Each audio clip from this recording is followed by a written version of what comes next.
Blog Talk Radio. Here we go.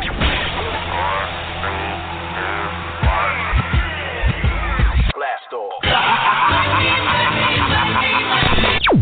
This is True Capitalist Radio. True Capitalist Radio. I am your host, the man they call Ghost. The badass of business. Give him capitalism or give him death. That's it. Period. Broadcasting from his Skyline office studios in beautiful downtown Austin, Texas. You sound fruitier than a box of Fruit Loops, for Christ's sake.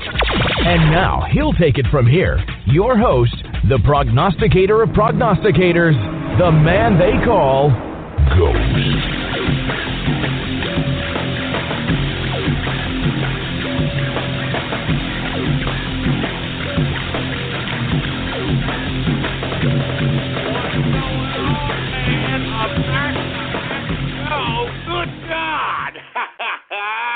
What's going on, folks, and thank you very much for tuning in with me to another edition of the True Capitalist Radio broadcast. And, of course, I am your host, the man they call Ghost. And once again, folks, I want to thank you for tuning in with me. Before we get started, I want to remind everybody this is episode number 515. Episode number 515, 515, for all the folks that are keeping track of the True Capitalist Radio broadcast. And before we get into anything else, I'd like to ask everybody that's listening in right now to please spread it around like wildfire and let everybody know that True Capitalist Radio is in effect and in the house. And we are live every Monday, Wednesday, and Friday, 6:30 p.m. Central Standard Time, right here on the official website of the True Capitalist Radio broadcast, and it is blogtalkradio.com/ghost. That's blogtalkradio.com/ghost. And once again, folks, please spread this link around. Go to all the pothole Silicon Valley oligarch social media sites and spread this son of a bitch around like wildfire, because we need to spread the truth. And that's exactly what you get right here on the True Capitalist Radio broadcast. In the first hour, straight crypto, straight stock news, pure money. Second hour, you get the straight domestic political dope. And in the third hour, we go a little bit of international news, folks. So let's talk about what we're going to discuss here today. Of course, in the first hour, we're going to get to crypto and stocks. We're going to talk about President Trump. He definitely laid the smacketh down on everybody by recognizing Jerusalem as Israel's capital, and it's just literally triggered all the Jehudis on a worldwide scale, for Christ's sake. I'm not even joking. I mean, give me a break. I mean, he's triggering these people. I mean, you're triggered. Anyway, let's continue going, folks. All right, we're going to talk a little bit about him recognizing Jerusalem. We're going to talk about a potential shutdown that we may have this Saturday because Democrats want to be a bunch of obstructionists, and they don't just want to do what's right for the American people and instead just kind of disregard what's good for the country and put themselves on a soapbox politically. That's typically what the damn Democrats do. And not to mention, did you see impeachment so easy a caveman can do it? We had Al Green. I hate to say this idiot is a representative of Texas. Have you seen this guy? This guy literally looks like a caveman. It's disgusting. He's a throwback in evolution. Anyway, he tried to introduce some kind of impeachment situation, all right, on the House floor, and it was completely major fail. So we're going to talk about that. We're going to discuss more and more sexual abuse. Another woman coming out saying that Senator Al Franken had sexually imposed himself on her, and I don't know how many victims this makes. And aside from that, as I stated on yesterday's show, which was Monday's makeup show, I stated that this man should be resigning. He's not only admitted that he's conducted himself in this disgusting, despicable activity, he is documented, all right, sexually abusing a woman while she's asleep. Well, apparently, we've got an announcement that's going to come out tomorrow for Al Franken. We're going to discuss a little bit about that. We're going to discuss the Supreme Court. All right, the Supreme Court is actually hearing the gay wedding cake case. I don't know if y'all folks are familiar with this, but some gay couple went into some bakery and decided that, hey, look, I want you to make our gay little wedding cake, and the baker decided that he didn't want to do that, and now we're at the Supreme Court, okay? We're going to talk a little bit about that. We're going to talk about Mueller's special counsel, which is nothing more than a political weaponized tool at this point, and how those of us in the United States here need to be hollering foul at what's going on with this Robert Mueller special counsel nonsense. It's a disgrace to the institution of the FBI. It's a jeopardization. It's jeopardizing our Constitution. So we're going to discuss that. We're going to talk about this, Theresa May, the Prime Minister of Britain. There was a supposed assassination attempt that was foiled on her. We're going to discuss that. Putin, guess what? He's running for president of Russia again. Wow. Good God, like we didn't see that coming. We're going to talk about how POTUS, Trump, calls for Saudi Arabia to lift the blockade on Yemen. Now that we discussed yesterday on the latter part of the broadcast how the president of Yemen, Salah, was assassinated on December 4th. So now that he's out of the picture, I think that's why Trump is asking the Saudi Arabians to loosen up the blockade. That's been happening for the past year and a half or so. And last but not least, we're going to talk about UN climate changers. They had a little powwow somewhere in the international community. And, of course, dumbass Barack Obama's there. He's always showing his stupid face. Go away, Obama. God damn it. I'm tired of looking at this guy, man. I mean, we had to live under your goddamn anti-American communist policies. I don't want to see you anymore. The next time I want to see Obama, I want to see him behind bars. That's what I want to see Obama. Anti-American piece of trash. Anyway, did you all hear that at this United Nations climate change powwow, that they are actually organizing a new strategy to undermine Trump to get this goddamn climate change nonsense initiated? It's just stupid. We're going to get to that. But first, folks, let's get to some serious business. Let's talk crypto. As I was stating yesterday, folks, I think that we're slowly seeing a little bit of a contraction here on most of the altcoin markets. You saw a little bit of it yesterday. You're starting to see most of the money that was in some of these altcoins that were going up 20, 25%. You're starting to see them literally go down 15, 20%, and it's being spread out at this point. It's being spread out to other altcoins. It's being obviously put into Bitcoin. Bitcoin has, folks, we're not only at over 13,000 when I planned this show here. It was over 13,000. Folks, we are at over $14,000 Bitcoin price right now, folks. I'm not joking. We're at over 14,000, approaching 15,000 Bitcoin price. Let's go ahead and talk crypto, okay? Bitcoin, symbol BTC. Current market capitalization for Bitcoin, folks, is $244 billion. Okay? The circulating supply right now for Bitcoin is 16.7 million in circulation. Folks, in the past 24 hours, Bitcoin has gone up 21.89%. 21.89%. I mean, good God. Folks, the price of Bitcoin right now, symbol BTC, the current price, get this, $14,617.10 per Bitcoin. I mean, good God. Folks, when I started introducing Bitcoin as a legitimate opportunity for financial investment this past April of this year, Bitcoin was at $1,200. It was at $1,200. Now, I know what many of you folks are thinking. You're saying, oh, man, I'm too late. I'm too late to get into the crypto. I'm too late to get into the Bitcoin. No, you are not, folks. We are still at the beginning phases. I keep telling people that right now, the money that's in the market of crypto is based upon a small portion of the population of the world. I mean, right now, the majority of crypto investors, and I hate to say this, are a bunch of dorks, Pop-Tart eating, freckle-faced gamers, and, a bunch of computer people, geeks, for a lack of a better term. And just now, here within the past, I would say 5 to 6 months, we have seen legitimate Wall Street investment come into the cryptocurrency arena.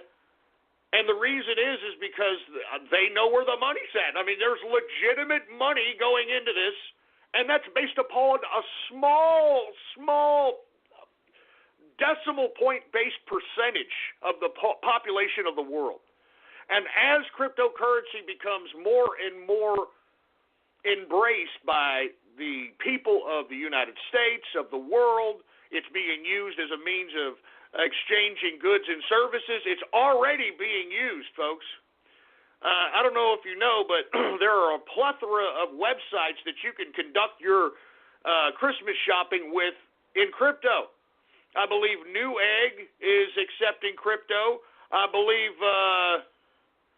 there's Overstock.com. Not only are they accepting crypto, I think they're accepting like 20-something different cryptocurrencies, if I'm not mistaken. So what's happening here, folks, is a legitimization of the currency of digital cryptocurrency. This is legit now, and I don't think it's too late. I think individuals right now, I know I talk a lot about mining and patterning swing trading. You don't have to get into all that. If it confuses you, that's fine. I understand that. You need to get into crypto. Now, how do you do that? All you have to do is download a wallet. They're absolutely free, folks. All right? Just look them up for yourself. There's a wallet. I've named 2 of them. The better one, in my personal opinion, for a beginner is Exodus. Hold on, I'm going to give you the exact spelling here just to let you all know, because everybody keeps asking me on Gab, I don't know, where do I go get a wallet? Exodus, EXODUS.AI, I believe, is the website.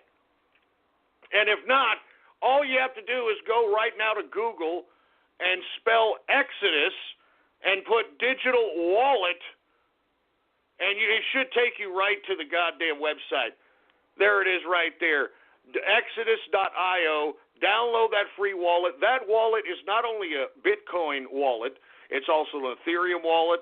It's Ethereum Classic wallet. It's got a plethora of different coins that you can centralize in this digital wallet. Moreover, it's got an integrated exchange in the wallet to make it that much more easier for you to move your Bitcoin into Ethereum Classic, Bitcoin into Dash, whatever the case might be. So in my personal view, folks, first thing you need to do is get a cryptocurrency wallet. Second thing you need to do is obtain crypto and hoard it. And make sure that you put that wallet on a secure computer.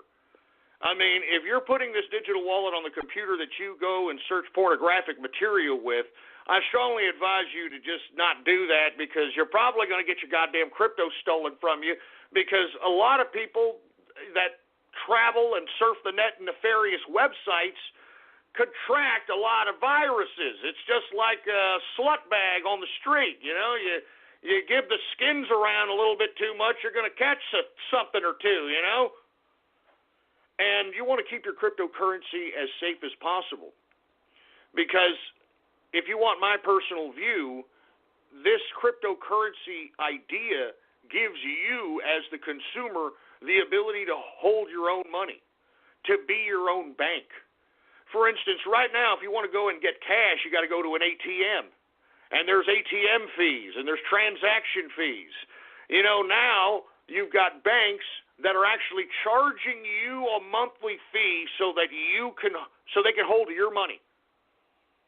Yeah. And you see, that's what cryptocurrency eliminates completely. No need for banks. No need for any kind of ATMs. Everything is digital. It's beautiful, and it's decentralized. There is no central bank. unless you're talking about Ethereum and some of these other damn cryptos, and you got to be very cognizant of those. Anyway, didn't mean to go off on that tirade, but I'm just trying to plant seeds out here, folks. There's going to be genuine wealth being built in the cryptocurrency market. Let me tell you a story about a man that I know in the inner circle. I don't want to give his name away. He's part of my inner circle. Came into the inner circle, $800 he had to put into cryptocurrency. And he lost his job, didn't know what he was going to do. The man literally just traded, swing traded, pattern traded as often as he could, as much as he was awake. And since April of this year to now, this man has amassed $40,000 in cryptocurrency from $800. All right, and that's from swing pattern trading, from understanding the markets, and not to mention being a part of Ghost's inner circle. Let's just let's just be honest with that. But either way, folks, there is genuine wealth that's going to be made in the cryptocurrency market. And if you don't know nothing about pattern or swing trading, mining, or any of this other technical stuff, get a wallet and obtain crypto and hoard it.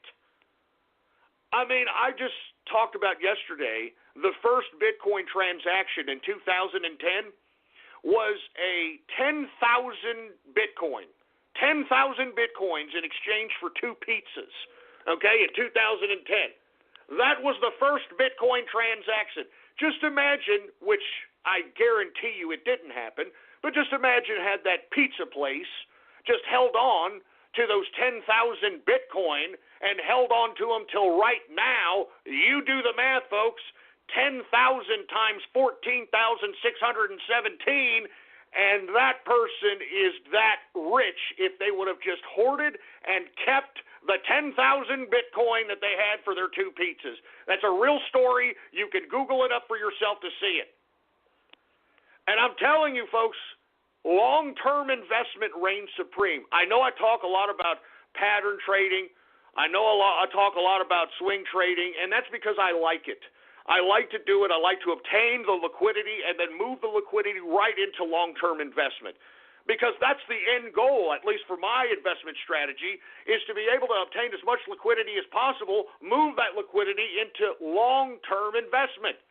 Lest we forget that Warren Buffett made his billions on long-term investment. This man would invest for at least a company in at least 10 years. That's how Warren Buffett invests. 10 years at a time. He'd invest in this company for 10 years, see how the damn stock performed, and he'd either keep it or he'd move. This holiday, switch to Cricket Wireless and get a free LG Fortune with no annual contract. Switch to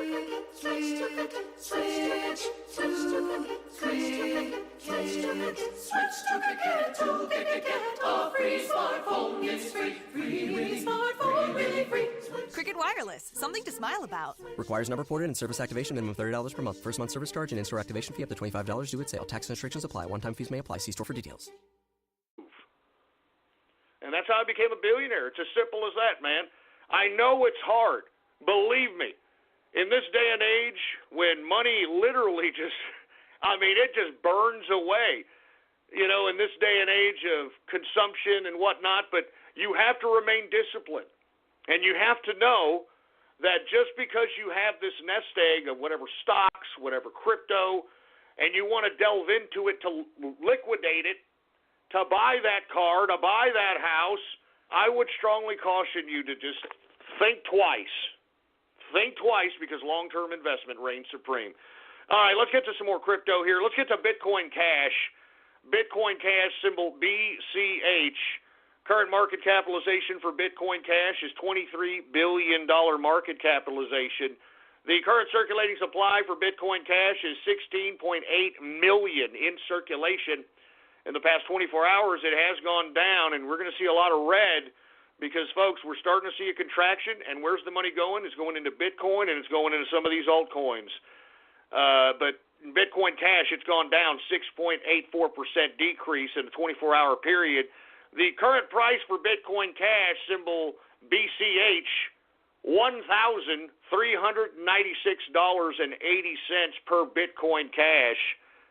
Let's go ahead and cover IOTA. Now, for you folks that did not hear my diatribe on IOTA, I'm telling you this right now, IOTA, in my view, is a pure bunch of crap, at least for a long-term investment. I know that within the past 2 months it's gone up, I don't know how many, 1,000% or whatever the hell it is. But lest we forget, the whole reason why this IOTA, symbol MIOTA, the whole reason why it's going up is because of this hype that Microsoft is backing up this particular cryptocurrency, and it's going to use it exclusively on its Microsoft Marketplace, whatever the hell that means. And I said this yesterday, but it bears repeating. I ask you this. When was the last time Microsoft made anything worth a crap within the past 15 to 20 years besides the Xbox? And you know, the bad part about it is when they tried to create new Xboxes, they weren't as good, so now they're selling new versions of the old Xbox. I mean, that's how unoriginal Microsoft is.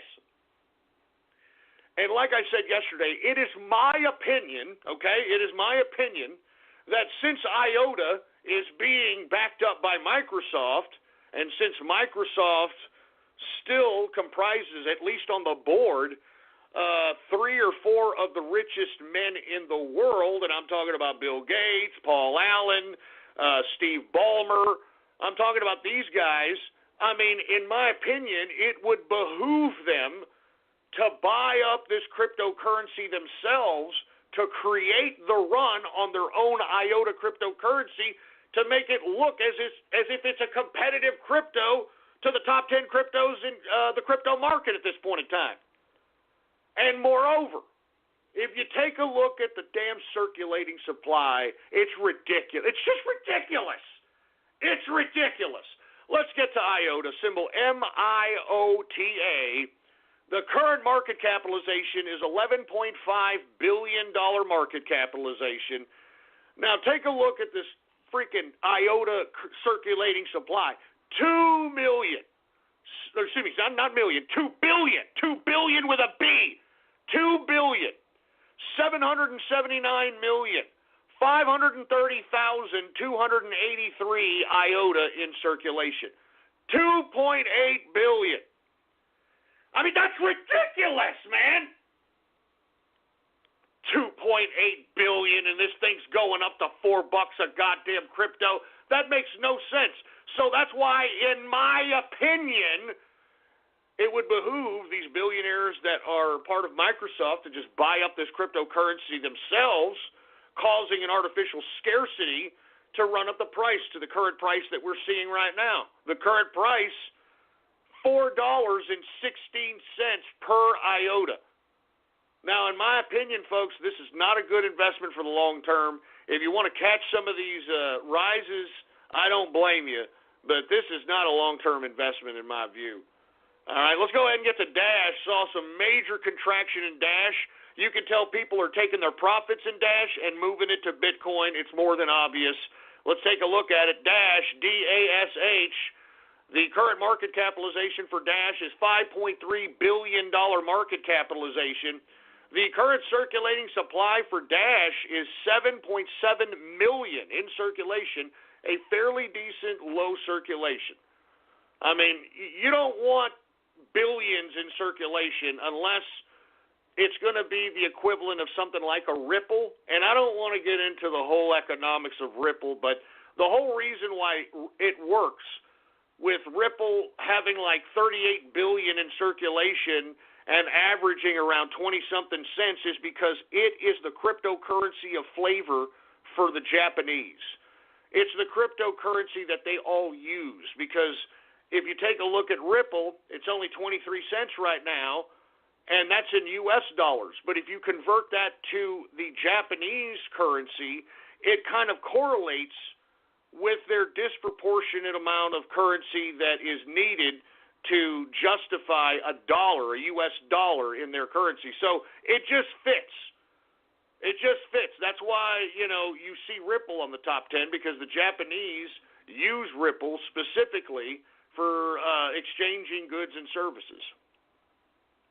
Now, I know I don't cover Ripple because I don't think it's a very good long-term investment at this point. I think it's I think it's stabilizing because it's being used by Japan. But the reason that I bring it up is because it's got about $38 billion in circulation, and it's only about 23 cents. But it works with Japan. Japan's got a high inflation level. So if the exchange rates, for instance, USD, Ripple's 23 cents, but in Japanese currency, I'm sure it fits very well with its economy, and that's why it's widely used. Let's continue going. Once again, Dash, 7.7 million in circulation. It's taken a hit, folks, in the past 24 hours. Dash has gone down, 9.65% decrease. The current price for Dash, symbol DASH, current price, $688.06 per Dash. All right, I mean, that's a considerable amount low. We're almost hitting $800 about 2 or 3 days ago. So you know that crypto investors are taking their profits and moving it to whatever's green right now. All right, whatever's green. Let's go ahead and get the Litecoin. Litecoin, symbol LTC. Current market capitalization for Litecoin is $5.2 billion. The current circulating supply for Litecoin is 54 million in circulation. In the past 24 hours, we've seen Litecoin go down 5.50% decrease in a 24-hour period. The current price for Litecoin, symbol LTC, $97.53 per Litecoin. So you're starting to see people take profits after the past several days of nothing but green out here. You're starting to see that. They're moving their crypto into whatever is green today. And let's talk about something that has gone through the roof. What have I told you guys about Monero? Let's talk about Monero. The reason that I keep bringing up Monero is because it's a mover, baby. Even though I suspect that the damn creator of the coin is a freaking brony, it's a mover. Highly volatile. And definitely a place to make profits. That's why I cover it. So let's get to it. Monero, symbol XMR. Current market capitalization for Monero is $4.2 billion market capitalization. The current circulating supply for Monero is 15.4 million in circulation. In the past 24 hours, the Monero has gone up 0.86%. Current price for Monero, symbol XMR, check this out, current price, $273.66 per Monero.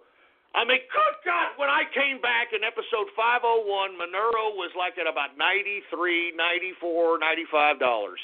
It is now $273. I'm just saying, man, you all could be profiting right now. I'm leading you to the water. Drink it. I'm just saying. I'm shooting pearls here. I'm shooting pearls.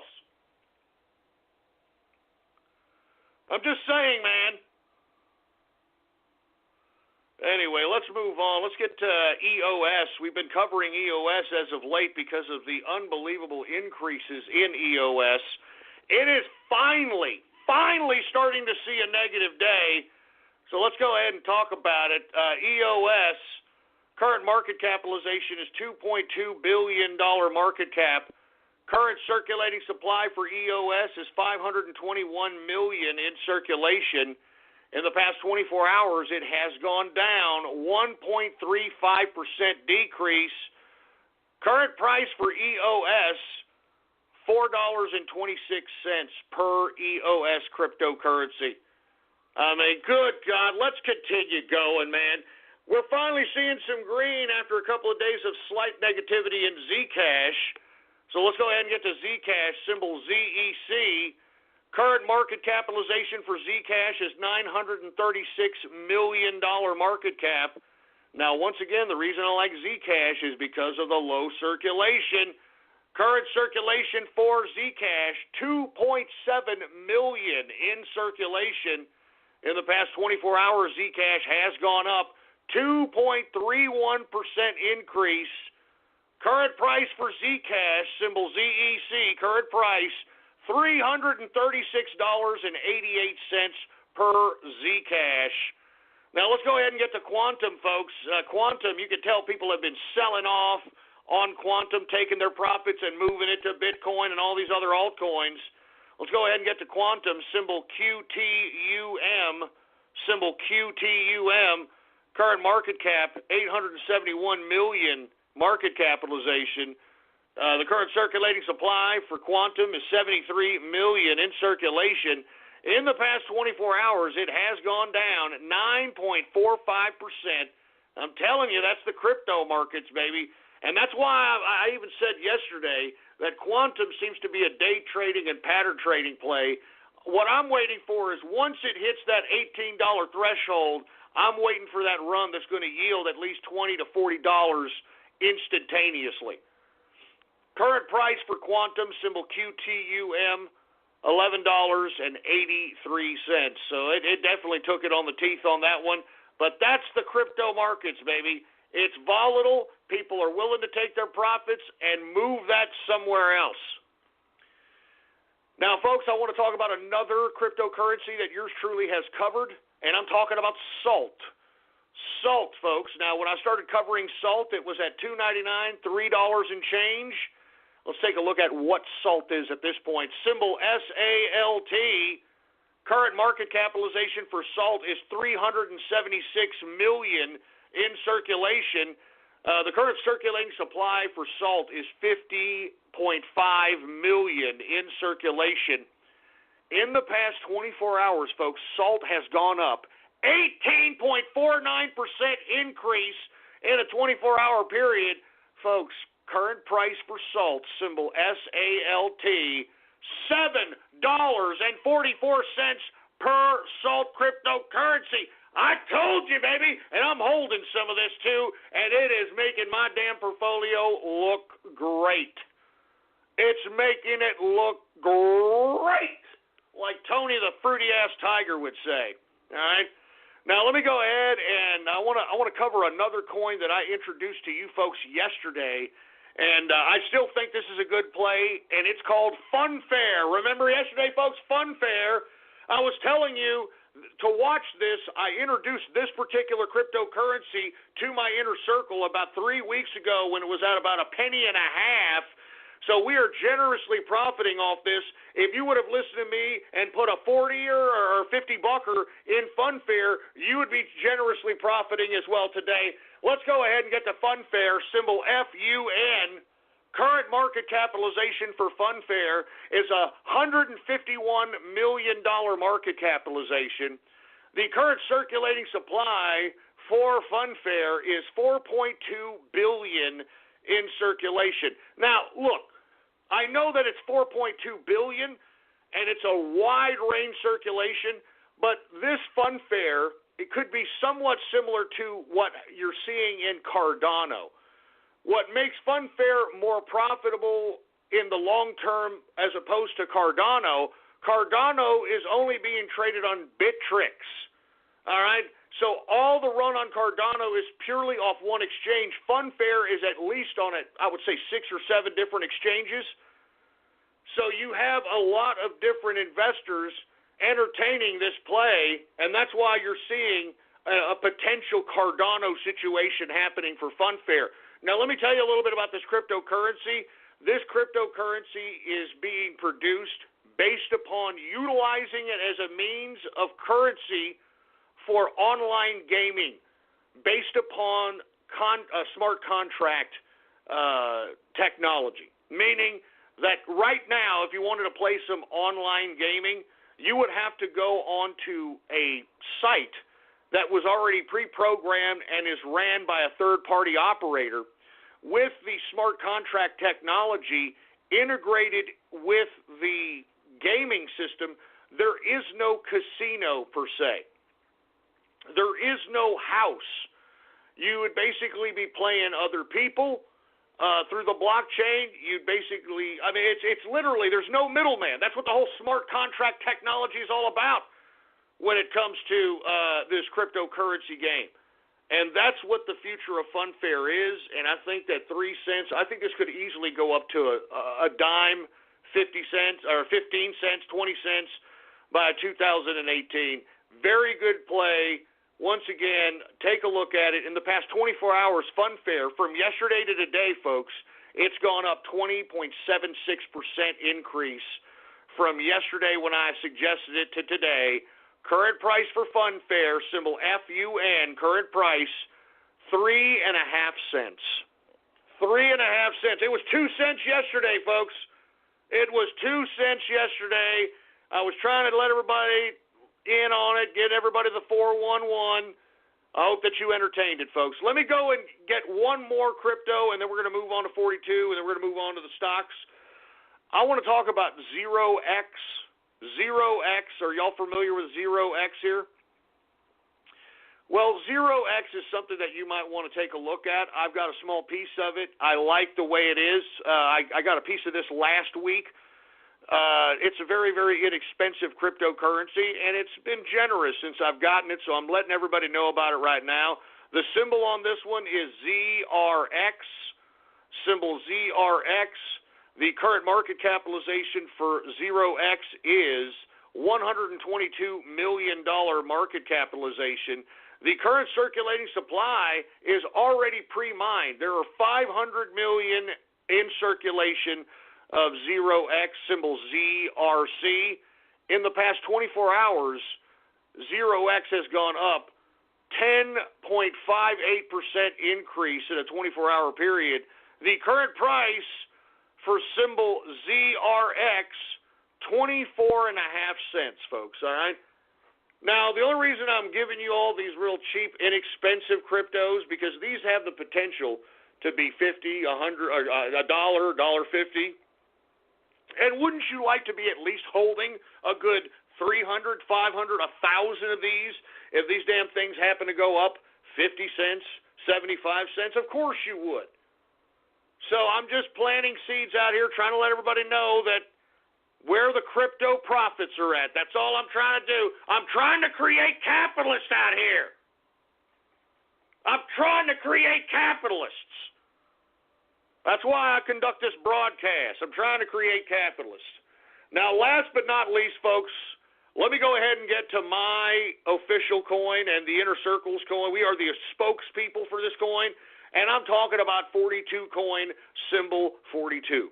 Now, for all you people that are out there that are counting the dingleberries in your shit funnel and fanning your nuts instead of actually getting some piece of 42 coin before this damn thing goes $1 million a coin, I would strongly advise you to do so because this thing is going all the way up. Let's take a look at it, shall we? 42 coin, current circulating supply. Oh, first of all, the current market cap is already over $1 million. We're at 1.1 million market capitalization. The current circulating supply is already pre-mined. There's 42 coins in circulation, no more. 42 coins. Folks, in the past 24 hours, 42 coin has gone up 20.81%. Woo! Current price for 42 coin, folks, $28,472.70 per 42 coin. I mean, what am I telling you? This damn thing's going to be $1 million a coin, and you people that continue to try to make fun of me and try to say, No, Ghost, I don't believe you because I watch anime cartoons, and I'm an autistic Asperger man-child, and I don't get it. I don't get it. Nyeh. That's why you are a pathetic you, and we are capitalists, boy. You understand that? $28,472.70 per 42 coin. And let me tell you, that's just based upon the limited amount of exchanges that 42 coin is on now. I can assure you that we are going to be put on major exchanges here sooner than you think. And when we're on one of these major exchanges, and I'm not going to say which one we're going to be on yet because I'll be letting the cat out of the bag here, you're going to see this damn thing go up another 100%. You understand that? You're going to see this son of a bitch go up another 100%. So once again, folks, 42 coin, if you've never listened to me in your life about anything, by God, get a piece of 42 coin to make yourself at least a little bit of cake, baby. There's only 42 coins in circulation. This damn thing is going all the way up. I'm telling you, folks, you can only lead a horse to water, man. You can only lead a horse to water. Remember when I came back in episode 501? You know how much 42 coin was when I came back? $8,000 a coin. $8,000 a coin. And just imagine if you were some big-time crypto guy and bought a whole coin for about $8,000 and change, you'd be up. All right, you'd be up. It's $28,000 now, boy. I'm just saying. I'm trying to plant seeds, for Christ's sake. It's not like anybody's listening out there. Good God. Anyway, folks, let's go ahead and segue from crypto, and let's talk a little bit about stocks, commodities. Now, we saw a little bit of a downturn once again, folks, because we're having a little bit of uncertainty here. It's not necessarily the tax cuts that are now spooking the Wall Street investors. It's this potential government shutdown that could potentially happen this Saturday. And no one wants to be holding any stocks if there happens to be a damn government shutdown this Saturday, because that could easily take out at least 15, maybe 20% off of some major stocks. So as you can see on the charts on most stocks throughout the day, very volatile, very high up until you get to about 1 o'clock after lunch. Then everybody just sells the hell off. I mean, take a look at any chart of any stock on a day basis. This is exactly what I'm talking about. I mean, it goes up, very volatile. Then around after lunch, everybody just sells out. It just completely collapses. I've never seen such a thing. Anyway, let's go ahead and get to the Dow Jones Industrial. And once again, it's spooking investors because of this pending December 8th deadline on when the Congress needs to concoct some kind of a damn budget so that we can continue to sustain the continuity of government itself. And if we don't come up with a damn budget, well, then we're going to have a government shutdown. And that's what these damn Wall Street guys are thinking about. And lest we forget also that the American dollar is doing pretty damn good. I mean, the American dollar isn't doing too bad. I mean, it is still reigning supreme. Cash is still king. What did I tell you, folks? And not to mention, you're going to have the Federal Reserve sometime this month raising interest rates. Now, I hope that it's just another quarter point. If it's just another quarter point, it's obviously going to be easy to take as it pertains to the market interpretation of a quarter point. But anything higher than that, we could potentially see some effects on the markets and other prices of commodities, etc. So let's go ahead and get to the Dow Jones Industrial. Today, the Dow is down 39.73 points, a percentage decrease of 0.16%. Closing out the Dow at 24,140.91 points for the Dow Jones Industrial. We've got the S&P 500 down slightly, 0.30% decrease, 0.30 points, 0.30 point decrease, a percentage decrease of 0.01, closing out the S&P at 2,629.27 points for the S&P 500, and then we saw some increase in the NASDAQ, folks, for whatever reason. The NASDAQ is up 14.16 points, a percentage increase of 0.21%, closing out the NASDAQ at 6,776.38 points for the NASDAQ composite. Now, once again, if we could get this budget thing going on and avoid a government shutdown this Saturday, I think that we're going to have some happy campers come Monday morning when it comes to the stock market. Because, folks, what did I tell you? If these tax cuts are passed, and they've obviously been passed by both the House and the Senate, we have to make sure that when they come to conference that they agree on most of the things that they put into that tax plan, and we have to make sure that that tax plan is available for the United States American taxpayer for fiscal year 2018. Because the House version The House version of the tax bill is for 2018-2019. The Senate's version is for the 2019-2020 fiscal year, and we need those tax cuts now. But if we get those tax cuts now, which I anticipate, you could pretty much put in the bag that the majority of the blue chip stocks in the Dow Jones Industrial are going to have pretty good earnings for the next 4 quarters. And the reason is, folks, is because, first of all, the tax rate is going to go down from 35 to 39% down to 20 to 21%. Okay, so right off the bat, they've got a whole new set of revenue that wasn't anticipated in previous fiscal year that they're going to have this year. Secondly, the kinds of write-offs and the benefits that are going to happen as it pertains to corporate tax cuts, corporate write-offs, things to that capacity, it's going to add even more. It's going to add even more money to the bottom lines to corporations, specifically blue chip Dow Jones Industrial stocks. So in my view, folks, I think just based upon the tax cut itself, and then, of course, we're getting all kinds of new employment. We're getting companies coming back to America thanks to the Make America Great Again economic policy of Donald Trump. Everybody's going to have money in their pocket. It's proof. The proof is in the GDP growth, folks. We're already at 3% GDP, and if you want my opinion, if we can get these damn tax cuts in fiscal year 2018, I would not be surprised to see 5, potentially 6% GDP growth, which is something that I don't think the damn America has seen since the Roaring 20s. And I think it's more than possible. We just have to make it happen, and we have to make sure that this swamp in D.C. doesn't do anything to try to deter the success that's destined for the United States people because of the Make America Great Again economic policy. So once again, folks, if you want my opinion, if you save so much money per month, let's say you have so much income and you're only going to save about $200 a month.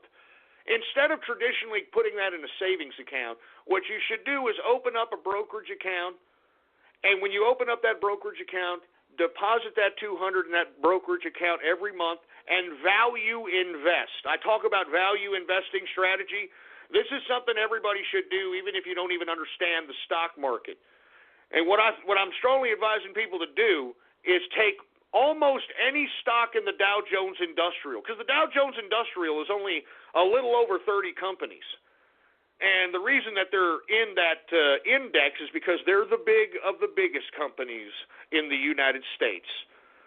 So typically right now, folks, because of the tax cuts, because of the economic growth that we're seeing in America, you could literally throw a dart at a board full of the Dow Jones Industrial companies, and whatever that dart lands on, you could probably invest in it and value invest in it. Now, what do I say by that? What do I mean by that? That means every month that you save that $200, you buy one given stock that you have researched, you've done your due diligence, and that you want to obtain. Now, a second piece of advice is that you want to not just obtain stocks and obtain blue chip stocks. You want to obtain stocks, especially in a value investing strategy. You want to get stocks that pay a high yield dividend. A high yield dividend. Now, a dividend, folks, is a stock that actually pays you for holding and owning the stock. Typically, what happens in high yield dividend stocks is every quarter, the company will send you a certain amount of money per stock that you own of that company every quarter. So you're getting a twofer as it pertains to investing when you invest in high-yield dividend stocks.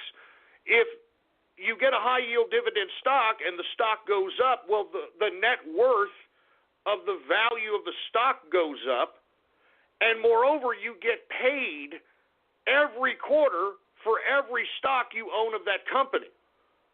So that's why I'm trying to tell everybody right now, this is how the big wigs do it. This is how people who have net worth do it.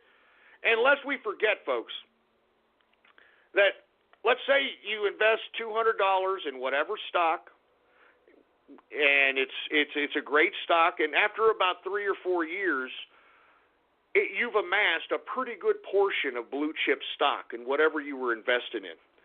Now, just because you own that stock doesn't mean you have to sell the stock to obtain the profits necessary so that you can, reap the rewards of your investment strategy. No, you know that banks will actually take stock as collateral for secured loans.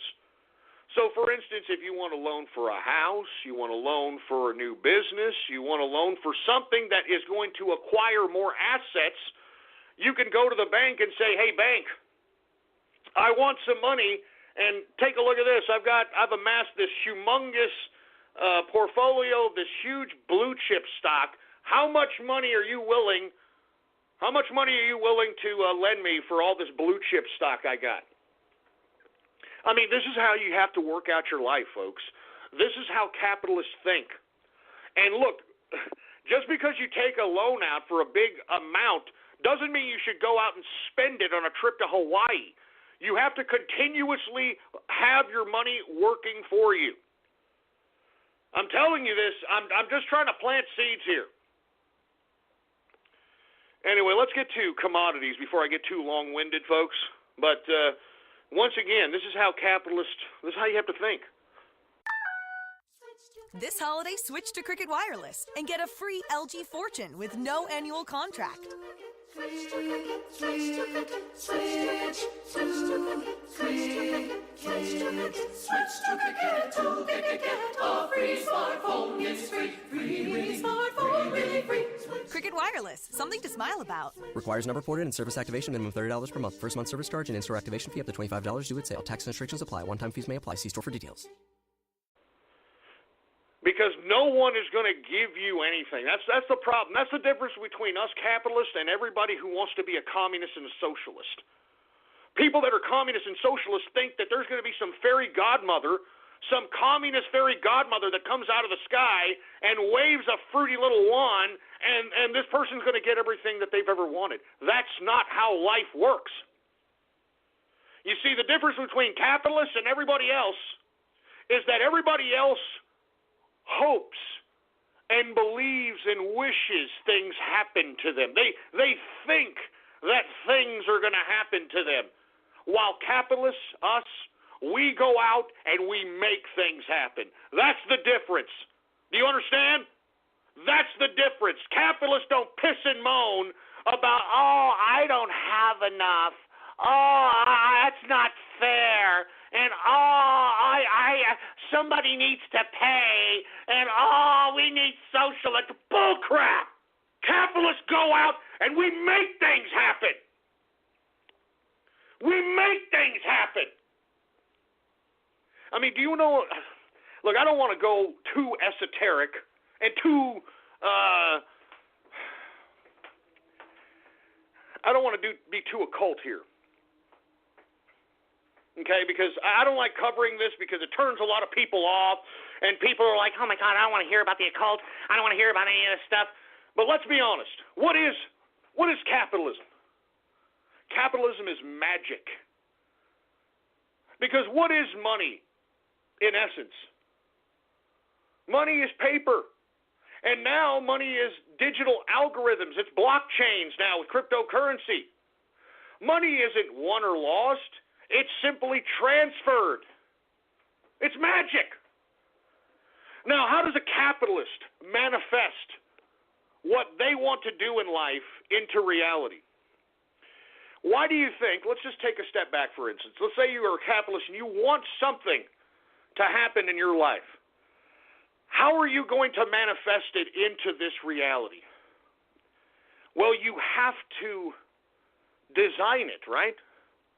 I mean, whenever you want to build a building, you have to go to an architect, which draws meticulously the building and what it's going to be made out of and the exact measurements and so on and so forth. That's the same thing you have to do, folks. You've got to write down If you've got a whiteboard, get yourself a whiteboard. Put what you want to do on a two-dimensional plane, because that's what you're doing, and that's what the architect does when he or she creates a building. I mean, they have to draw it. You have to manifest it on a two-dimensional plane so that you can conjure it up into this third dimension. And that's what you have to do, folks. You have to write down. You have to draw whatever it is that you want to do. You have to have it planned out. You have to write it. You have to think it. You have to believe it. And then once you conjure it up, once it's down on paper, then it's up to you to make that and manifest that into reality. I mean, why do you think the elites have such a fixation with the arts? Did you read that there was an art piece? I forgot who the hell it was supposed to be sold. $65 million for a piece of art? Why do you think that these elites are so fascinated by art? They're fascinated because they look at it in the two dimension, and it manifests something in them in the third dimension. Because we're in a three-dimensional realm here. You understand this, right? We're in a three-dimensional realm. I mean, the only way that anything is conjured up into this reality is if it's put on a two-dimensional plane. You can't build a building just by thinking about it. You can't conjure up plans to architect anything, to build anything, without putting it down on a two-dimensional plane. And folks, whatever it is that you want to do, put it down on paper. Write it down. Draw it. Whatever. And then look at it and see if it's for real or it isn't. Because if it's on a two-dimensional plane, it's not in your silly-ass head. And when you're on this two-dimensional plane reading and looking and understanding what it is that you want to do, then you can meticulously be your own critic without being so goddamn hard on yourself in your mental capacity. So with that being said, folks, I'm just giving you a little bit of advice. If you want to make things happen, the first thing you need to do is think about what you want. Then you've got to put it down on a two-dimensional plane. And it is as detailed and as meticulous as possible. And then once it's on that two-dimensional plane, it's up to you to manifest that into reality.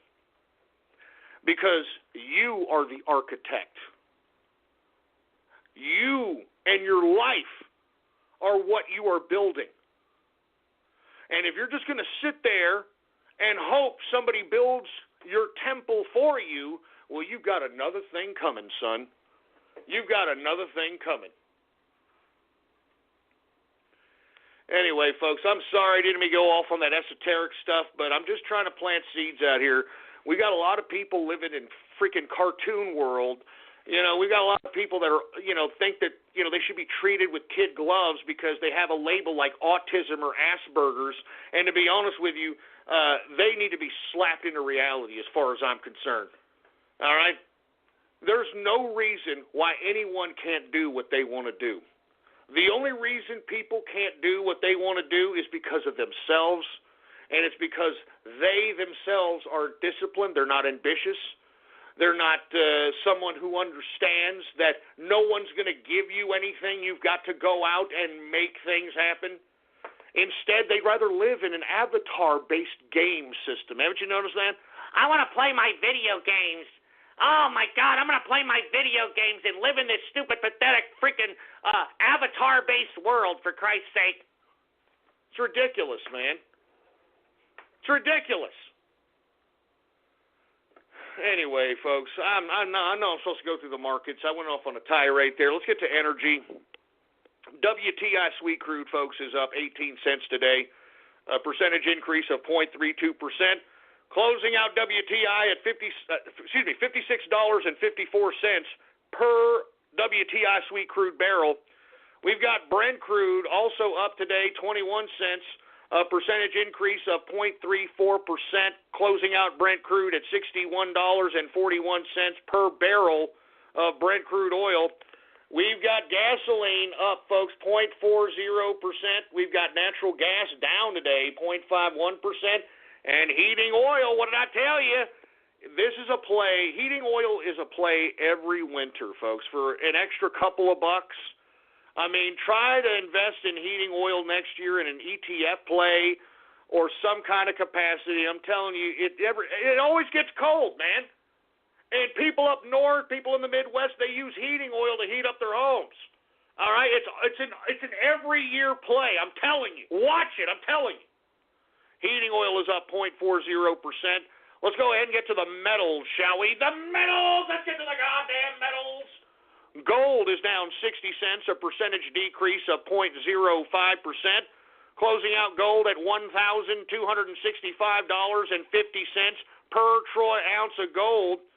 We got silver up today, 4 cents, a percentage increase of 0.25%, closing out silver at $16 even. Copper is up today, 0.25%, and platinum is up 0.22%. And, these metals, I think, are ripe for buying right now. They are ripe for buying, in my view. Anyway, we're now in the second hour of the True Capitalist Radio broadcast. And, of course, I am your host, the man they call Ghost. And once again, folks, I want to thank you very much for tuning in with me. Before we get started, I'd like to ask you all, please, spread it around like wildfire and let everybody know that right now we are live on the True Capitalist Radio Show, and we are live every Monday, Wednesday, and Friday, 6:30 p.m. Central Standard Time, right here on the official website of the True Capitalist Radio broadcast, and it is blogtalkradio.com/ghost. That's blogtalkradio.com/ghost. And if you have not done so, please follow me on Gab, folks, all right? That's my only social media that I mess with. I am not a part of those Silicon Valley oligarch social media sites, these anti-free speech media sites. They're a bunch of crap, all right? Gab is one of the last bastions of free speech, and I'm there. So go ahead and follow me on there. Politics Ghost, all one word, no underscores, Politics Ghost.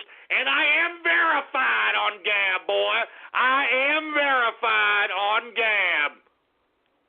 And once again, I'd like to ask you all, please spread it around like wildfire. Go to Twitter, go to Facebook, go to all the social media sites and post this link.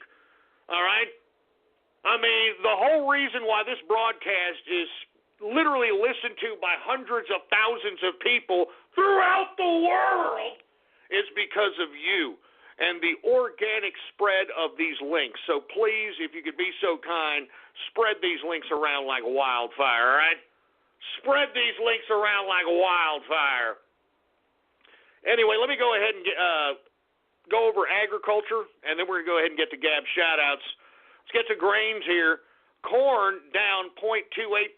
Now, before I read the agriculture commodity percentages, decreases, and increases, I want to remind you what I told you at the beginning of the show, that the dollar is increasing in value.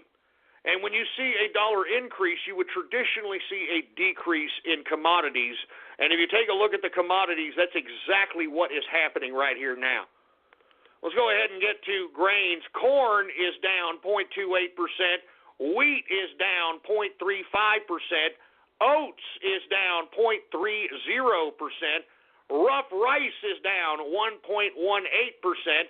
Soybean is down 0.07%. Soybean oil is down 0.12%. And canola is down 0.26%. What did I tell you, baby? All red. Why? Because the dollar is increasing in value. Let's continue going. Let's get to the softs. Cocoa is continuing its downfall. It is down 1.35%. We've got coffee. Hey, dude, don't talk to me. Don't talk to me unless I have my coffee, dude. Yeah, shut up, you stupid fruit bowl, all right? And by the way, I want to take this opportunity to remind everybody, boycott Starbucks. You understand me? Boycott Starbucks. I mean, that leftist, pro-goddamn immigrant piece of crap company, boycott Starbucks. Anyway, coffee is down 1.02%. Sugar! It is down 3.02% for sugar. Orange juice is down 2.68%. Cotton is up modestly, 0.29%. We've got lumber up 0.45%. Rubber is down 0.44%. And ethanol is down 3.02% decrease. Good God. Let's get to livestock, shall we? Live cattle down, folks, 1.04%. Although you couldn't tell that because of the holiday prices they have on this goddamn beef out here. I'm serious. I mean, beef is like gold, for Christ's sake, because it's the holidays. It's the holidays. Anyway, live cattle is down 1.04%.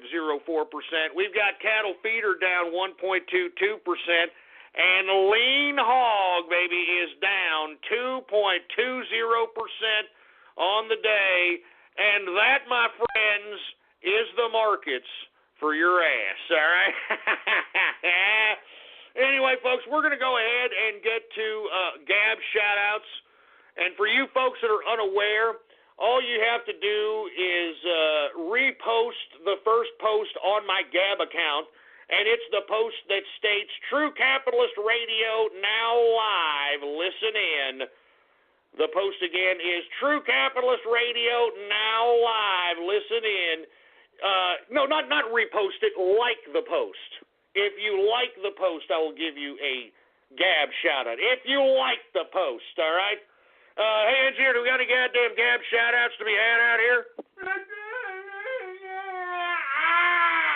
All right, well, let's go ahead and get to some Gab shout-outs right now. Who do we got here? We got Shy Guy Mask, Samuel Summers. We've got Al Franken Touch Ghost's wife. Yeah, shut up, you stupid moron. We got CDI fan, Mr. Mark in the house. More Forklift Korfman. More Forklift Korfman? Are you talking about that fat crap? Damn it.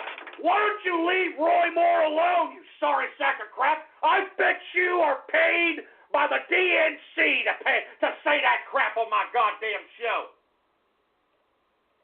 Trying to besmirch Roy Moore, huh? Why don't you take a look at the Democratic Party here, huh? Look at John Conyers over here. Look at Al Franken over here. Piece of crap. Give me the mic. Give me the mic. Jesus Christ, man. Who else do we have here, for heaven's sake? We've got Pickles the drummer. What's going on? We got Hard Forked and Rice Patties. Hard Forked and Rice Patty? Shut up! Shut up to that crap! Damn it! Look, I want to be honest with your asses. You're lucky I'm even here today. I'm doing a back-to-back show. I don't like doing back-to-back shows because I don't think you autistic Asperger pukes deserve it. So you all keep this up. You keep besmirching my show on Gab and see what the hell happens to you pieces of crap. Jesus Christ. I'm warning you. I'm warning all of you. You all are in hot water with me, you piece of crap. All of you. You're in hot water with me. Give me the mic. Give me that freaking mic, man. I'm warning you, assholes, man. I'm warning you, assholes. Who else do we have here, for heaven's sake? Electric Ghost Orchestra, asshole. We got Edgar Shield, Evan Grayson. Now, there's Tub Guy. I haven't seen you in a while there, Tub Guy. 40 Jew coin. 40 Jew coin? You shove it up your ass, you goddammit! You stick your 40 Jew coin up your ass, man! How dare you! How dare you, man! Do you suffer from chronic CFED or can't focus energy drain? Try over-the-counter Vibrant. One tablet contains the same caffeine as a cup of coffee, but without the calories or coffee breath. Vibrant. Caffeine, not coffee. Taking Vibrant may result in increased productivity and decreased dread in setting alarms. Unexpected enjoyment of the graveyard shift has been associated with Vibrant. Vibrant may be a better budget option than drinking coffee. It may also decrease the urge to doze off, skip work, or exhibit signs of slacking. All jokes aside, always read the label, take only as directed, and limit caffeine as it may cause real side effects. Not for children under age 12. Do you suffer from chronic CFED or can't focus energy drain? Try over-the-counter Vibrant. One tablet contains the same caffeine as a cup of coffee, but without the calories or coffee breath. Vibrant. Caffeine, not coffee. Taking Vibrant may result in increased productivity and decreased dread in setting alarms. Unexpected enjoyment of the graveyard shift has been associated with Vibrant. Vibrant may be a better budget option than drinking coffee. It may also decrease the urge to doze off, skip work, or exhibit signs of slacking. All jokes aside, always read the label, take only as directed, and limit caffeine as it may cause real side effects. Not for children under age 12.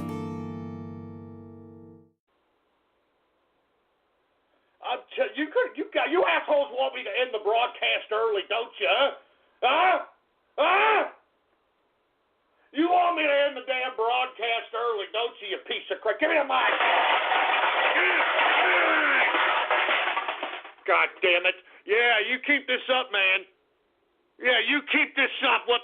Jesus Christ, you keep this up and see what the hell happens. You see what the hell happens. Anyway, man, Jesus Christ. I mean, you know what? And I want to be honest with you, man. I've stopped drinking here recently, and that's getting to me a little bit. I'm going to be honest, okay? I mean, you listen to these damn online trolls. They get to you, and they make you want to have a drink. But you see, I'm trying to be responsible here. All right. I know I've been drinking a lot. I've been intaking copious amounts of alcohol, so I'm trying to stop. And what I'm doing right now, look at this. I got a glass of water. I got a glass of spring water that I'm drinking. And you know what I wish I had? I wish I had a beer! I wish I had more beer! God! Look, just shut up. All of you on goddamn Gab, just shut up, man. Man, I wish that was beer, man. I wish that was damn beer. Anyway... What a horrible time to stop drinking, man. Who else do we have here? We got Michael J. Albin and the Forks. You son of a bitches!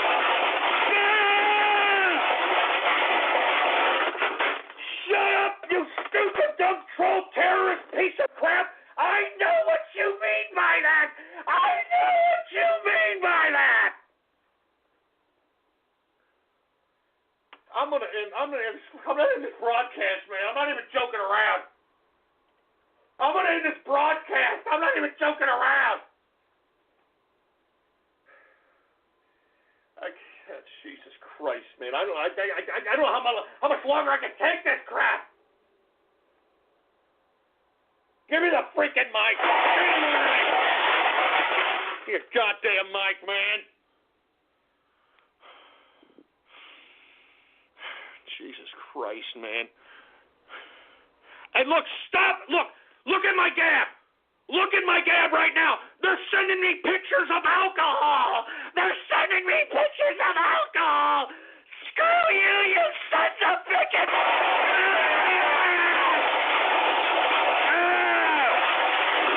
I'm trying to stop drinking. I'm trying to stop drinking, for Christ's sake! Oh.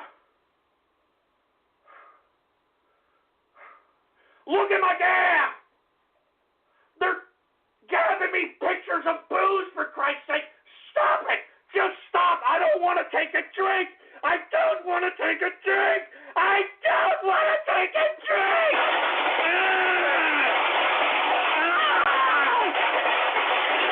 I can't take this crap from you trolls, man! I can't take it. I can't take it, man. Oh my God, I can't take this, man. I'm tired of these trolls. My show is serious business, man. Give me the mic. Give me the mic. My show is serious goddamn business, man. And the only reason that no one takes my show serious is because of you. It's because of you, trolls. It's because of you. And what the hell kind of beer is this? Hebrew. Look at my damn, what is this, Jewish beer? I mean, what the hell is this made out of? Matzo balls? I mean, shut up!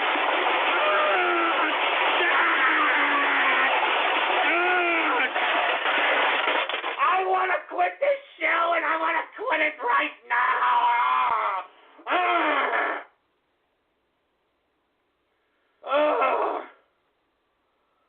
Oh, God.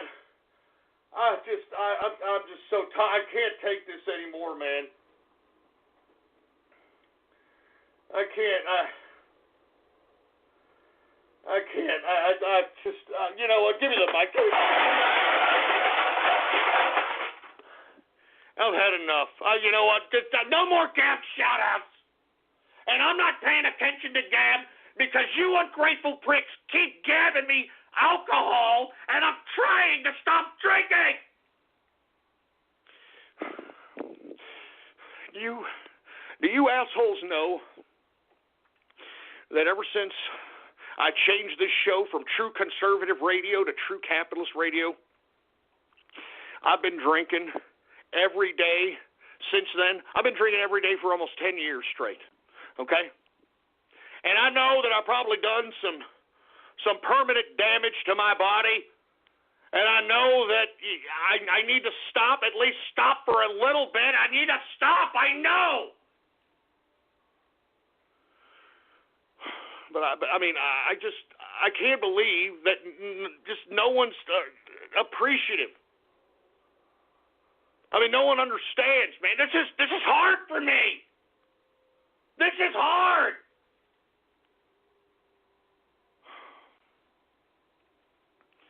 I'm not paying attention to Gab. And stop gabbing me alcohol. I'm trying to stop drinking here, man. God. I'm not paying attention. Get this crap off. I'm not paying attention to Gab anymore, man. I'm not paying attention to Gab out here, for Christ's sake. These people are pissing me off, and they have no appreciation. They have no appreciation of all the passion and all the fury and the straight political dope that I bring on this show. I give out millions, and I mean millions of dollars of information, and nobody cares. I'm done. Shut up. Everybody on Gab, just shut up. Everybody on Gab, just shut up.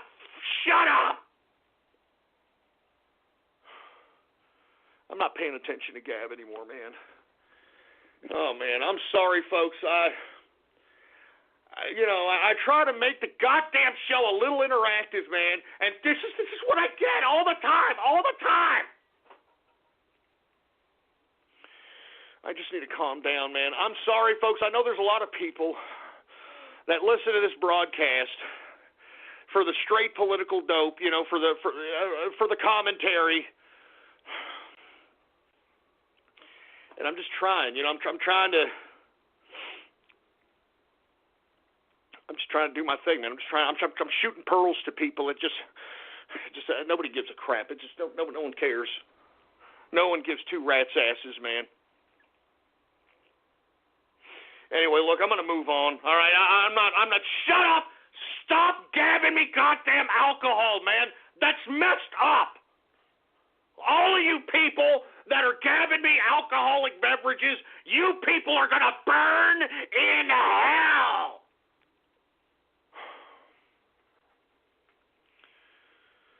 Jesus Christ, man. I'm going to move on, folks. I'm going to talk about Donald Trump, all right? I'm talking about President Trump, all right? That makes me feel better, all right? Instead of these useless pieces of digital trash out here, these goddamn troll terrorists, aspie, autistic pieces of man-child crap that plagues the internet, all right? I'm going to talk a little bit about Donald Trump, man.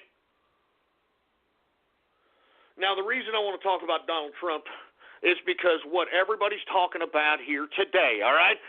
Everybody's triggered because Donald Trump is recognizing Jerusalem as the capital of Israel.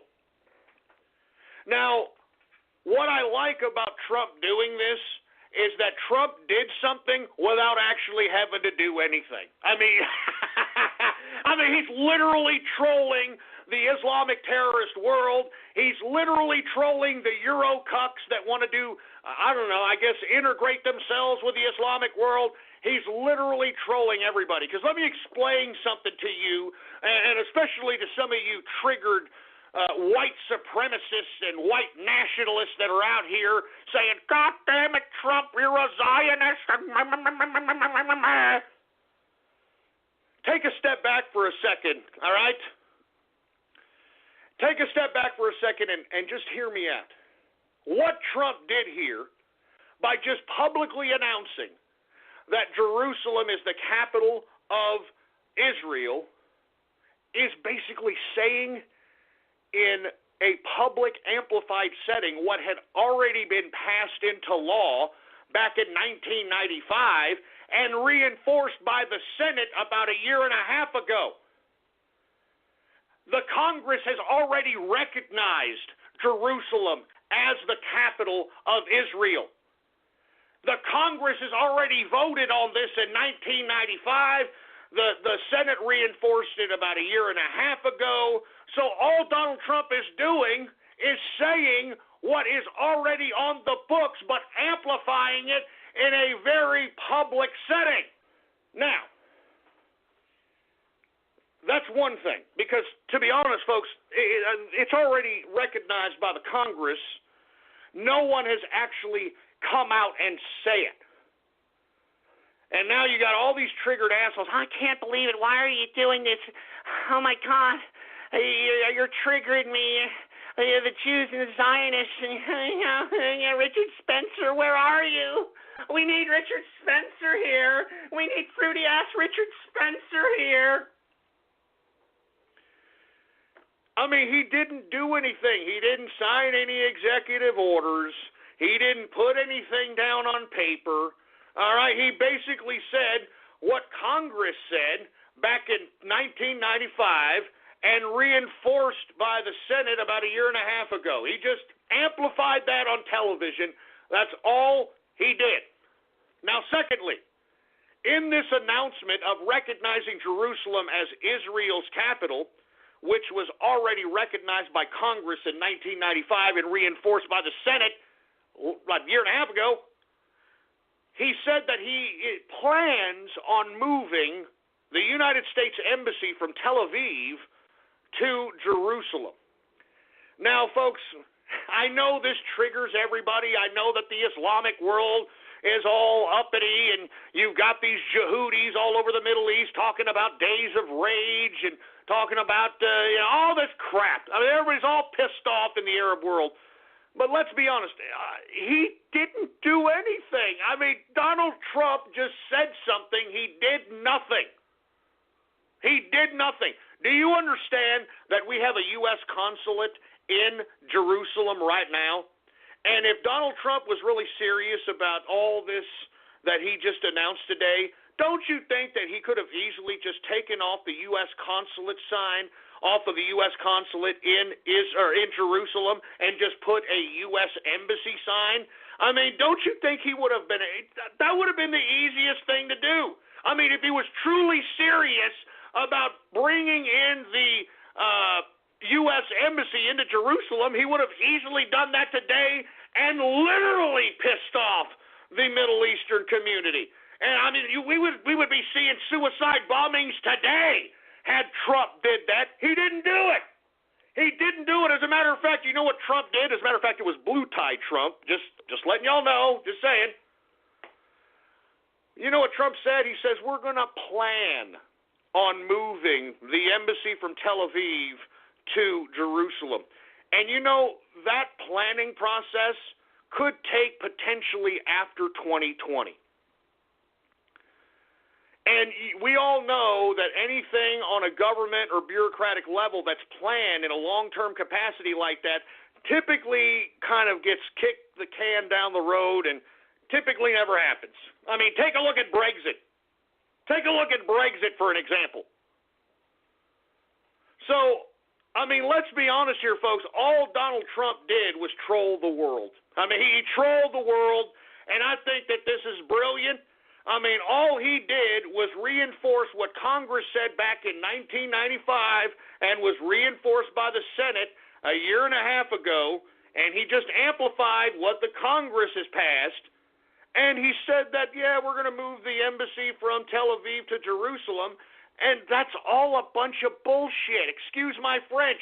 If he was for real about this, he would have just taken the goddamn U.S. consulate, the U.S. consulate that's already in Jerusalem, take that sign off and put in a U.S. embassy sign on the U.S. consulate. I mean, why do we have to wait till 2020 and beyond for this planning process to transfer the embassy from Tel Aviv to Jerusalem? Because it's all a negotiating tactic, you morons. It's the art of the deal. And here you got you dumbass white supremacists out here, which, you know, I'm going to be honest with you, okay? The reason I don't like white supremacists is because they're just as idiotic as Antifa and Black Lives Matter, okay? I mean, I'm not joking around. I mean, I find it hilarious that these white nationalists, white supremacists, they always talk about white power, white this, white that. What white are you talking about? Because if you're talking about National Socialist Germany, hey, buddy, that's long gone now, buddy. Take a look at Germany. It's being overran by a bunch of Yehudis, and they're being a bunch of Eurocucks about it, letting these Yehudis bang their broads. Okay? All right? And not to mention, you know, what else is incorporated in that white? Are you talking about Irish? I guarantee you're not talking about the Irish when you talk about white power, huh? Because the Irish, with all due respect to my Irish brethren, were the black people of Europe. Black people of Europe. Everybody hated them. They thought they were dumb. They thought they were stupid. So, obviously, Adolf Hitler's SS Germany wouldn't encompass the Irish in that white power umbrella. Do you think that Germany would encompass the Czechs in that particular umbrella of white power? No. Do you think that Germany would encompass the Polish in that particular umbrella? No. Do you think that Hitler's Germany would encompass the Slavs, the Russians? No! And you know something? The majority of the people that are out here touting all this white supremacist horse shit, excuse my French, all right? The people that are advocating all this white supremacist crap, they have last names that are Polak, that are Irish, that are Slavic, that would, I mean, literally, if Hitler was still Fuhrer, these people would be in the ovens with whoever the hell else was in the ovens, because I'm telling you, Hitler's Germany didn't like you. And yet, every one of these white nationalists and these, you know, white supremacists and national socialists, they all try to wear the SS and they wear the freaking swastika, and they've got last names like with Polak and Russian and Slavic and Irish and all these different types of last names, not knowing that Hitler would have thrown them into the oven as well.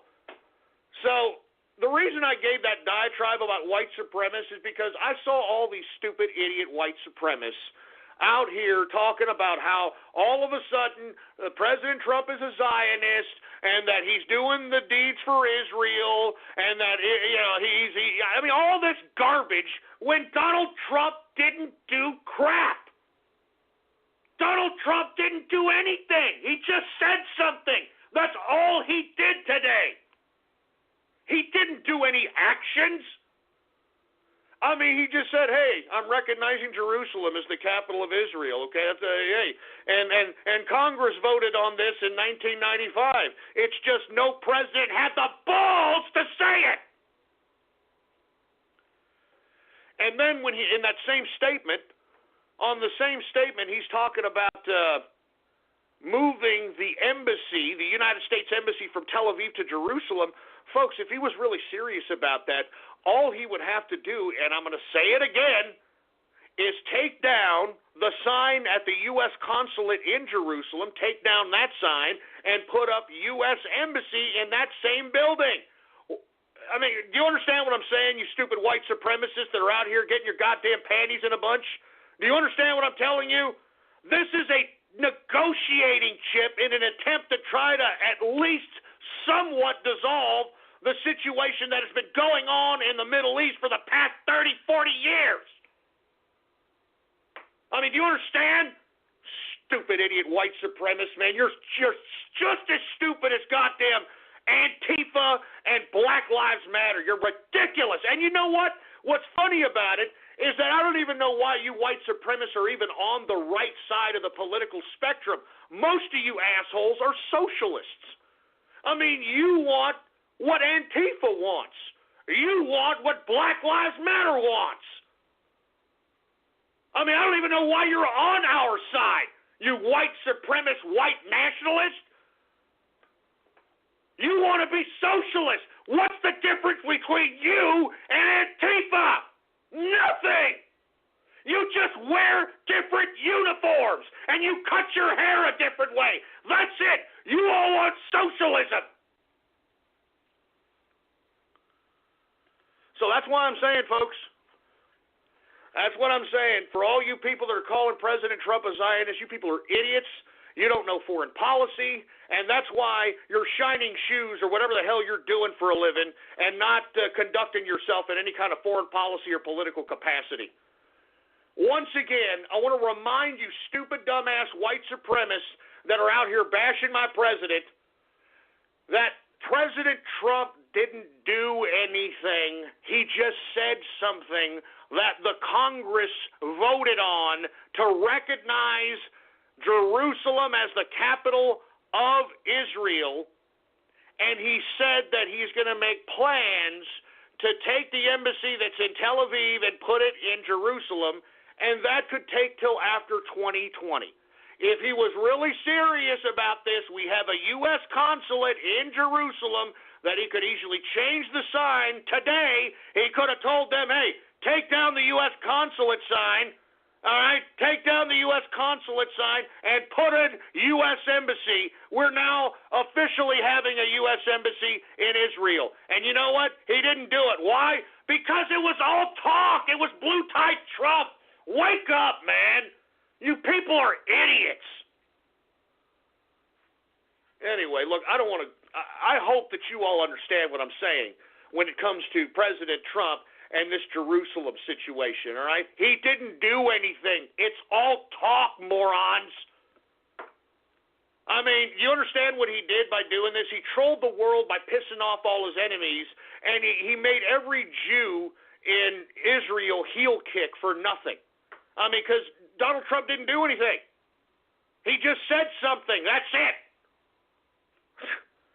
People are idiots, man. I'm telling you, white supremacists make me sick. You know that, and not to mention, okay, who's your leadership, white supremacists, you stupid scumbags? Who was your leader back when World War II and all that Third Reich crap? A Jew. Hitler was a Jew. You stupid morons. Just like all your current leadership in your white nationalist movement are all Jewish. All right?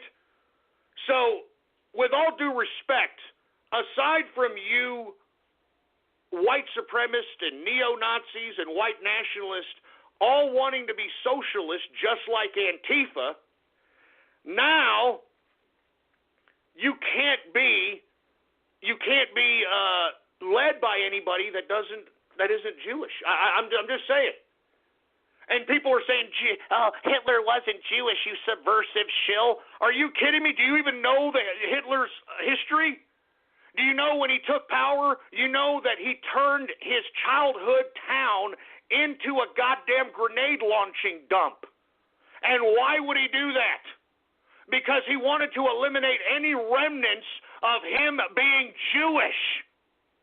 Do you understand? He killed all of his goddamn teachers that could potentially finger him as a Jew, you stupid moron.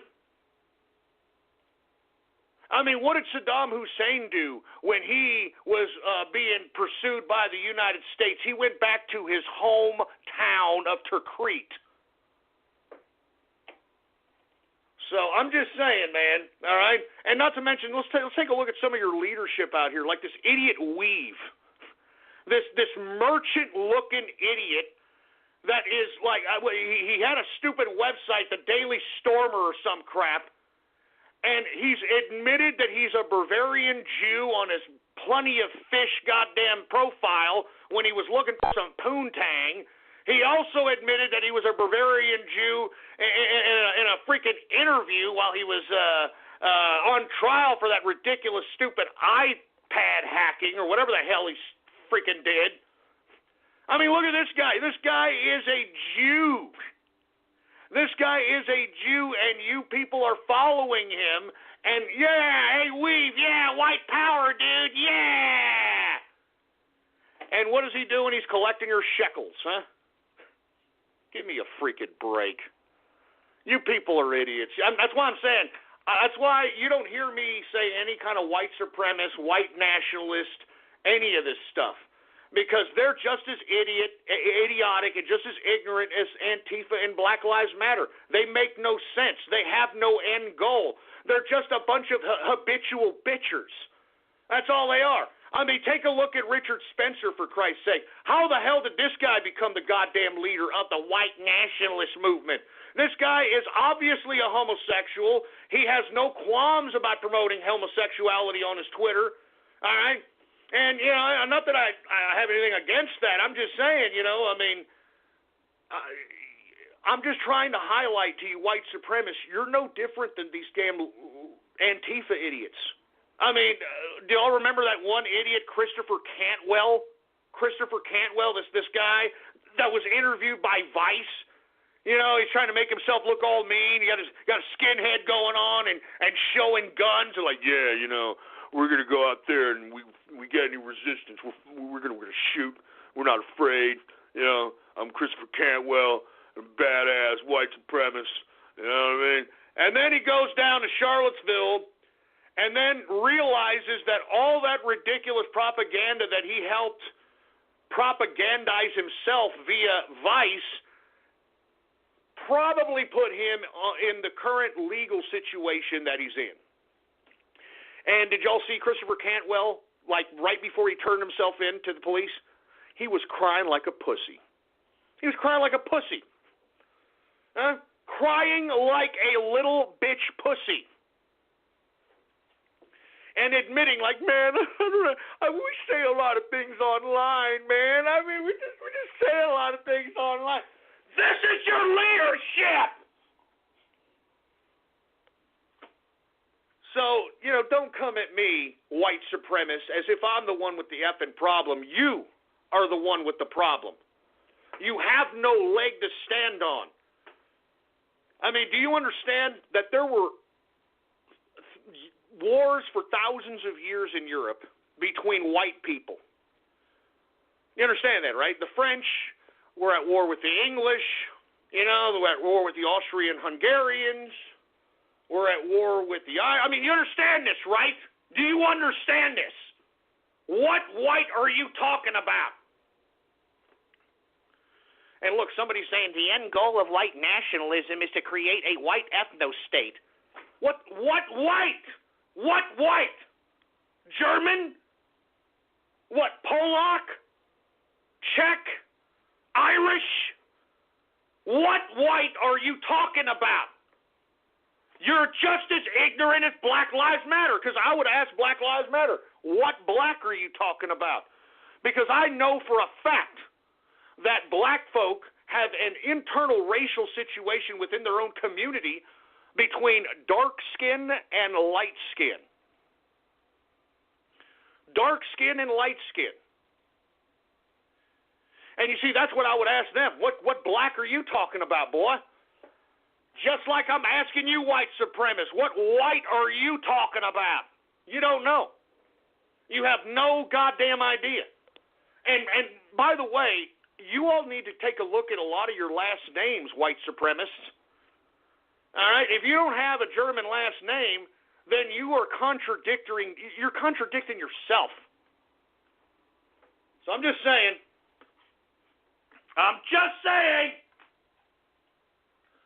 Anyway, folks, let me move on, all right? Nordic German white. Okay, great. How many of these are left, huh? How many Nordic German white people are left thanks to Angela Merkel and the European Union, assholes? Huh? I'm asking you this because, y'all are all about Nordic and Germanic white bloodlines. Your bloodline is being wiped out right now by the invasion of this refugee situation. And what are you all doing? You're sitting here jerking off in America, pissing and moaning, just like a goddamn Antifa and Black Lives Matter idiot. If you all were really serious, you'd all go out there and help your fellow bloodline out there prevent themselves from going extinct. But no, you know what you're doing? You're here, you're listening to me, you're flapping your fat Cheeto-stained fingers on the keyboard, claiming you're a white nationalist when you're nothing but some fat, pimple-faced, freckle-faced, beaten stepchild living in a basement somewhere. So give me a break. Anyway, folks, look, I didn't mean to get on this big diatribe about this, but it needs to be said, man. It needs to be said because as much as I hate Antifa and Black Lives Matter and these race hustlers on the left and all this other nonsense, man, as much as I hate those assholes, I don't like these idiot white nationalist, white supremacist peeps. They make no sense. They make no sense. They make no sense because, look, if you cared about Germanic and Nordic races in the bloodline, go to Europe! Go to Europe! They could use your help instead of you bitching and moaning here in America on the internet! Go save your bloodline! You gutless cowards! Go save your bloodline! Oh, yeah, we want to save the Normatic and the German race, and yeah. It's being wiped out, you idiots! That communist specter of the European Union is wiping out the Nordic German race. So, just by that logic, I'm calling you out. You don't care about your bloodline. You care about yourself and your self-righteousness and how cool you look because you have Nazis or something in your goddamn profile. Give me a frickin' break. And look, I've got somebody saying, well, there's Germanic people in the United States, Ghost. Yeah, I know. I know there are, okay? But let's be honest. You want to know what there is more of? There are more Scottish and Irish people in this country as it pertains to white than German, okay? And the German people at one time were all rounded up and concentrated, and we kept them out here in Texas, Crystal City. That's why a lot of the German people settle out here in Texas. We got a lot of German influence in Texas. But what I'm telling you is you people that are out here that are thinking that you're so badass white supremacist, badass white nationalist, German, Nazi, SS, all this crap, Europe, right now, the yoke of your bloodline is being wiped the hell out, and all you dumbasses do is follow a bunch of Jews like weave in America just so that you could get your balls feeling funny in the pants without doing any goddamn thing. Not doing anything. All right? Without doing anything. So, yeah, you know what? Keep following Richard Spencer, who's a Russian agent. Keep following Weave, who is a Bavarian Jew. keep listening to the Daily Shoah who, married a Jew. Keep going. Just keep doing it, baby, all right? Keep going.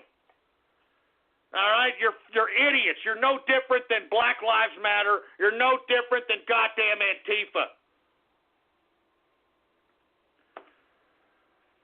So anyway, and look, people now they're saying that America's white blood is tainted now. Oh, okay. All right. America's white blood is tainted right here. All right. White blood in America is tainted by Celtic, Mediterranean, African, Native Indian. So, I'm not disagreeing with this guy. I'm not disagreeing with this guy. Why don't you tell your fellow white supremacists this? All right? So why don't you go tell your fellow white supremacists this, Rusty? All right, that white blood in America is tainted. That's what I'm saying. If they really cared, why don't you go to Sweden right now? Why don't you go to Germany? Why don't you go to one of these countries that could use your muscle?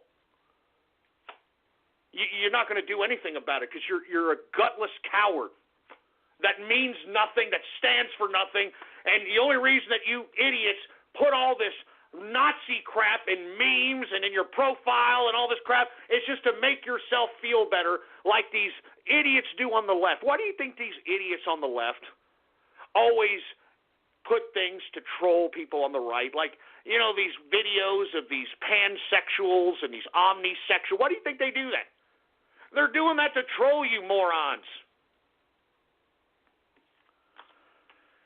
Anyway, look, once again, POTUS, United States, Donald Trump recognizes Jerusalem as Israel's capital, and once again, this means nothing, okay?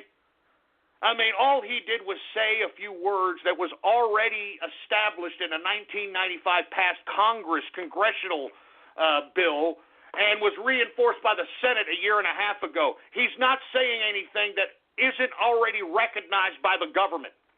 And secondly, this whole idea that he's going to move the United States Embassy from Tel Aviv to from Tel Aviv to Jerusalem, if he was really serious about that, he would have just taken the U.S. consulate that's already there and tell them to change the sign from U.S. consulate to United States Embassy. If he was really serious about it. But, folks, this was all talk. This was all talk. Much like most of you white supremacists are, all talk, okay? Anyway, let's move on, for Christ's sake. We got other things to talk about. We got a potential government shutdown coming this Saturday, December 8th, because, the Democrats, they seem to be crying over spilt milk because they're a minority and really can't get any of their stupid communist socialist agenda done. So what they're going to try to do is be obstructionist and not approve a budget before the deadline. The deadline is December 8th. I was under the impression that they were going to temporarily try to pass something until the end of the month to try to continue to debate on this budget, but it doesn't seem that that's going to happen, and I would be strongly concerned if I were each and every one of you American citizens out here. I'm concerned. I would like for you all to call your congressman, call your senator, and tell them that they cannot shut down the government this Saturday. Because there is no reason for it. At least the last time when Ted Cruz tried to shut down the government, there was a reason. There was a reason for it. There is no reason here. The Democrats are just being obstructionists, and that's all they've got. That's the only card they have to play, because the Democratic Party is crumbling from within. And you can see it. All the old guard is being pushed aside. And if you want my opinion, you take a look at the new blood that's in the Democratic Party. I don't think that there's much competition. We need new blood in the right, on the right wing of the political spectrum, because most of the folks on the left are a bunch of lunatics. And they look wide-eyed. They look like they're on psychotropic drugs. And I tell everybody that listens to me, whenever you see somebody talking on the news, whenever you see somebody talking to you in real life, take a look at their pupils. And if their pupils are wide, then they are under the influence of some kind of psychotropic drug. And they are not in their right minds. They are not in their right minds.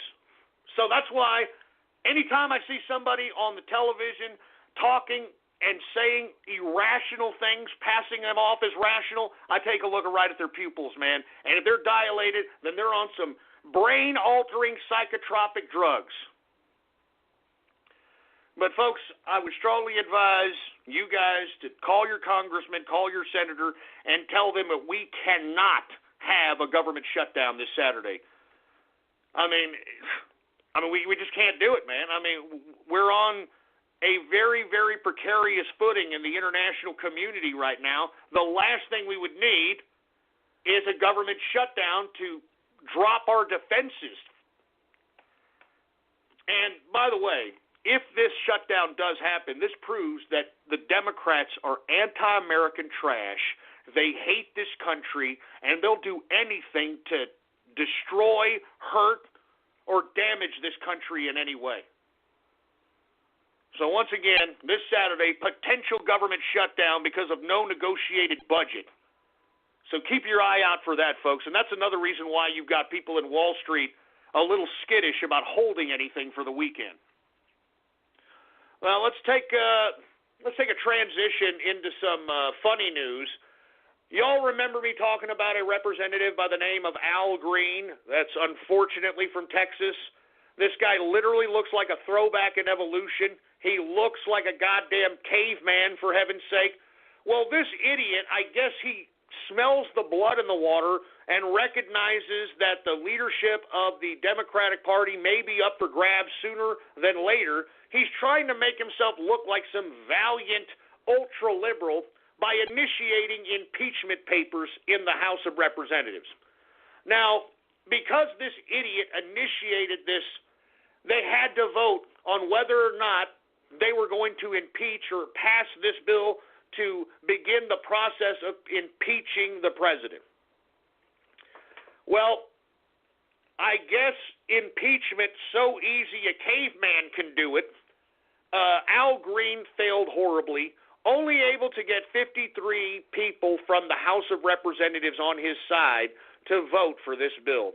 Over 340 congressmen voted against impeachment, and this included a lot of Democrats, and this just goes to show you that as much as you leftist, Antifa, Hollywood, all you damn liberal pieces of scumbag trash want, it's never going to happen. This president is not going to be impeached, all right? And Robert Mueller and his corrupt political weapon of a special counsel will be exposed for the corrupt criminal enterprise that it is. So you people need to realize this is a Make America Great Again policy, man. We are not stopping. Those of us that are seriously on the Trump train, we're going to take this and we're going to run with it. We're going to continue to be politically serious because we recognize this. Trump's election as president is America's last stand. It's our last stand to show that this is a government made for the people and by the people. And just because we had so many people on the Trump train that the system had to crack and had to allow Trump into the presidency, as you can see, take a look at every mechanism of government institution they're trying to throw at Donald Trump in an attempt to remove him from office. Take a look at all the negativity in the media, Hollywood, deep state, the institutional bureaucrats in Washington, D.C. They're doing everything they can to nullify the people's vote because that's what Donald Trump represents. He represents the people's vote. And remember, folks, the reason everybody hates him in Washington is because he didn't need any lobbyists' money. He single-handedly funded his own campaign, and every one of Donald Trump's policies is based upon his political perspective, his economic perspective. Not a lobbyist, not a corporate interest, him. And he's doing what he's doing for the sake of the American people, and the proof is in his policies that this man is passing. So all you Democrats and liberals that are out here that are trying to heel kick yourself into believing that Donald Trump is going to be somehow removed from office, you've got another thing coming. This is the people, the American people's last stand. And we'll be damned if you bureaucrats take away this government from us again. We'll be damned. We'll be goddamn. Anyway, let me move on, folks. We're running out of time here. Once again, folks, sexual abuse is in the news. Did you all see who Time Magazine named as Persons of the Year? Did y'all see this? They call them silent breakers, the women behind the hashtag #MeToo. Oh, give me a break. Did you see who was on the cover? Ashley Judd. Ashley Judd, this stupid, hypocritical bimbo. How in the hell did this stupid skank get on the goddamn cover of Time Magazine's Person of the Year? This is the same broad, Ashley Judd, that spoke at the Millions Women's March. Y'all remember that joke? I mean, by God, I thought that America literally was stupid as hell with the whole Occupy Wall Street situation.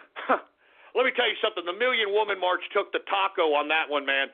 I'm telling you, that was one of the most ignorant demonstrations I had ever seen American people partake themselves in.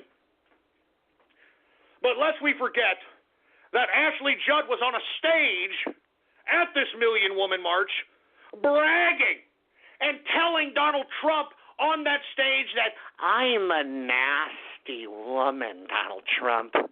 I'm a nasty woman. What the hell does that mean? I mean, why in the hell did Ashley Judd say she was a nasty woman at the Million Women's March? There's only one interpretation of that. And that means that she's a filthy, disgusting slut bag. And that's what I keep telling you, folks. This is the schism right now in the feminist movement. You've got one side of the feminist movement that are a bunch of fat, disgusting, bull-nosed, greasy bull dykes who feel that if you talk to them the wrong way, it's rape.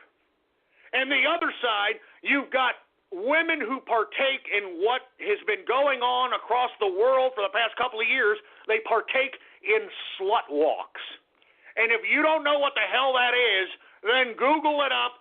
These are mass marches that happen in cities all over the world in which scantily clad women get together in mass groups and march the streets so that they can have the right to be called a slut. This is the two sides that you have in feminism. And what I don't understand, okay, what I don't understand is why was Ashley Judd in this Me Too Persons of the Year Silence Breakers Time Magazine cover? Aside from this stupid skankosaurus nasty slut bag bragging about how slutty and nasty she was at the Million Women's March, this was the same broad who's defending Harvey Weinstein. She's defending Harvey Weinstein. Can somebody explain this irrational, hypocritical logic here? I mean, who at Time Magazine thought this was a good idea? I mean, y'all remember that, right, folks? Ashley Judd was over here defending old Harvey Weinstein, and yet she's supposed to be a victim? I mean, I thought that victims were supposed to protect victims. Why is this slutbag Ashley Judd on the Time Magazine cover as Person of the Year? Somebody explain this to me. It makes no sense. You can't have it both ways. And that's what I was talking about several shows ago, that you women cannot have it both ways. You can't be one day Miss Slutwalk Slutbag giving it up to anybody who looks good in a leather jacket and slick back hair, and then 10 years when nobody wants you anymore and you're an old, used-up leather bag, you can't have buyer's remorse and then claim that, oh, well, he was a little sexually abusive to me that 10 years ago, and, oh, he forced me to do that. Shut up! You can't have it both ways, man. You either have respect for yourself as a woman or you don't. You can't have it both ways. And this is why I'm saying, you women need to start getting a little consistent with this. If you're going to put Ashley Judd on the cover of Time magazine and this is going to be your spokeswoman, then this just underscores why women aren't taken very seriously. And I hate to say this, I'm not trying to be sexist, but women need to be rational like men. You see, us men, at some point, we can come to grips with reality and accept it, even if it sucks. Men can accept their fate. They can accept reality, even if it sucks. Women can't do that. Women just can't accept it is what it is. Women accept what they think it is, not what it is. And, in my personal opinion... Box combo, please. At Raising Cane's, we're all about quality. We mix cane sauce in our restaurants every day. And our chicken is hand-battered and cooked to order. Our Texas toast is grilled with just the right amount of butter and garlic. And our lemonade is always freshly squeezed. Love in the window. And why do we do all this? Because it makes a difference. Raising Cane's Chicken Fingers, one love. Cane's is now open in San Bernardino at the 10 Freeway and Tippecanoe. This is why women are losing credibility as far as I'm concerned. I talked about this yesterday about how Obama was out here blabbing about, well, we need more women leaders because, I don't know, men seem to be having a problem nowadays. And I talked about women leadership, okay? Dilma Rousseff of Brazil, she was impeached because she was a corrupt piece of trash. Cristina Fernandez de Kirchner, she was the Argentinian president that ran the goddamn country of Argentina into bankruptcy. Oh, yeah. And then she tried to claim that she fell and hit her head, and that's the excuse why she was such an incompetent broad. We got Park Geun-hye. Park Geun-hye was the president of South Korea, and she got removed from office because she got her domestic and foreign policy from a cult. All right? This is a true story. I'm not joking, but hey, this is woman leadership, right? Woman leadership. Park Geun-hye was getting her domestic and foreign policy from the cult of the dragon tuna, or I don't know what it is.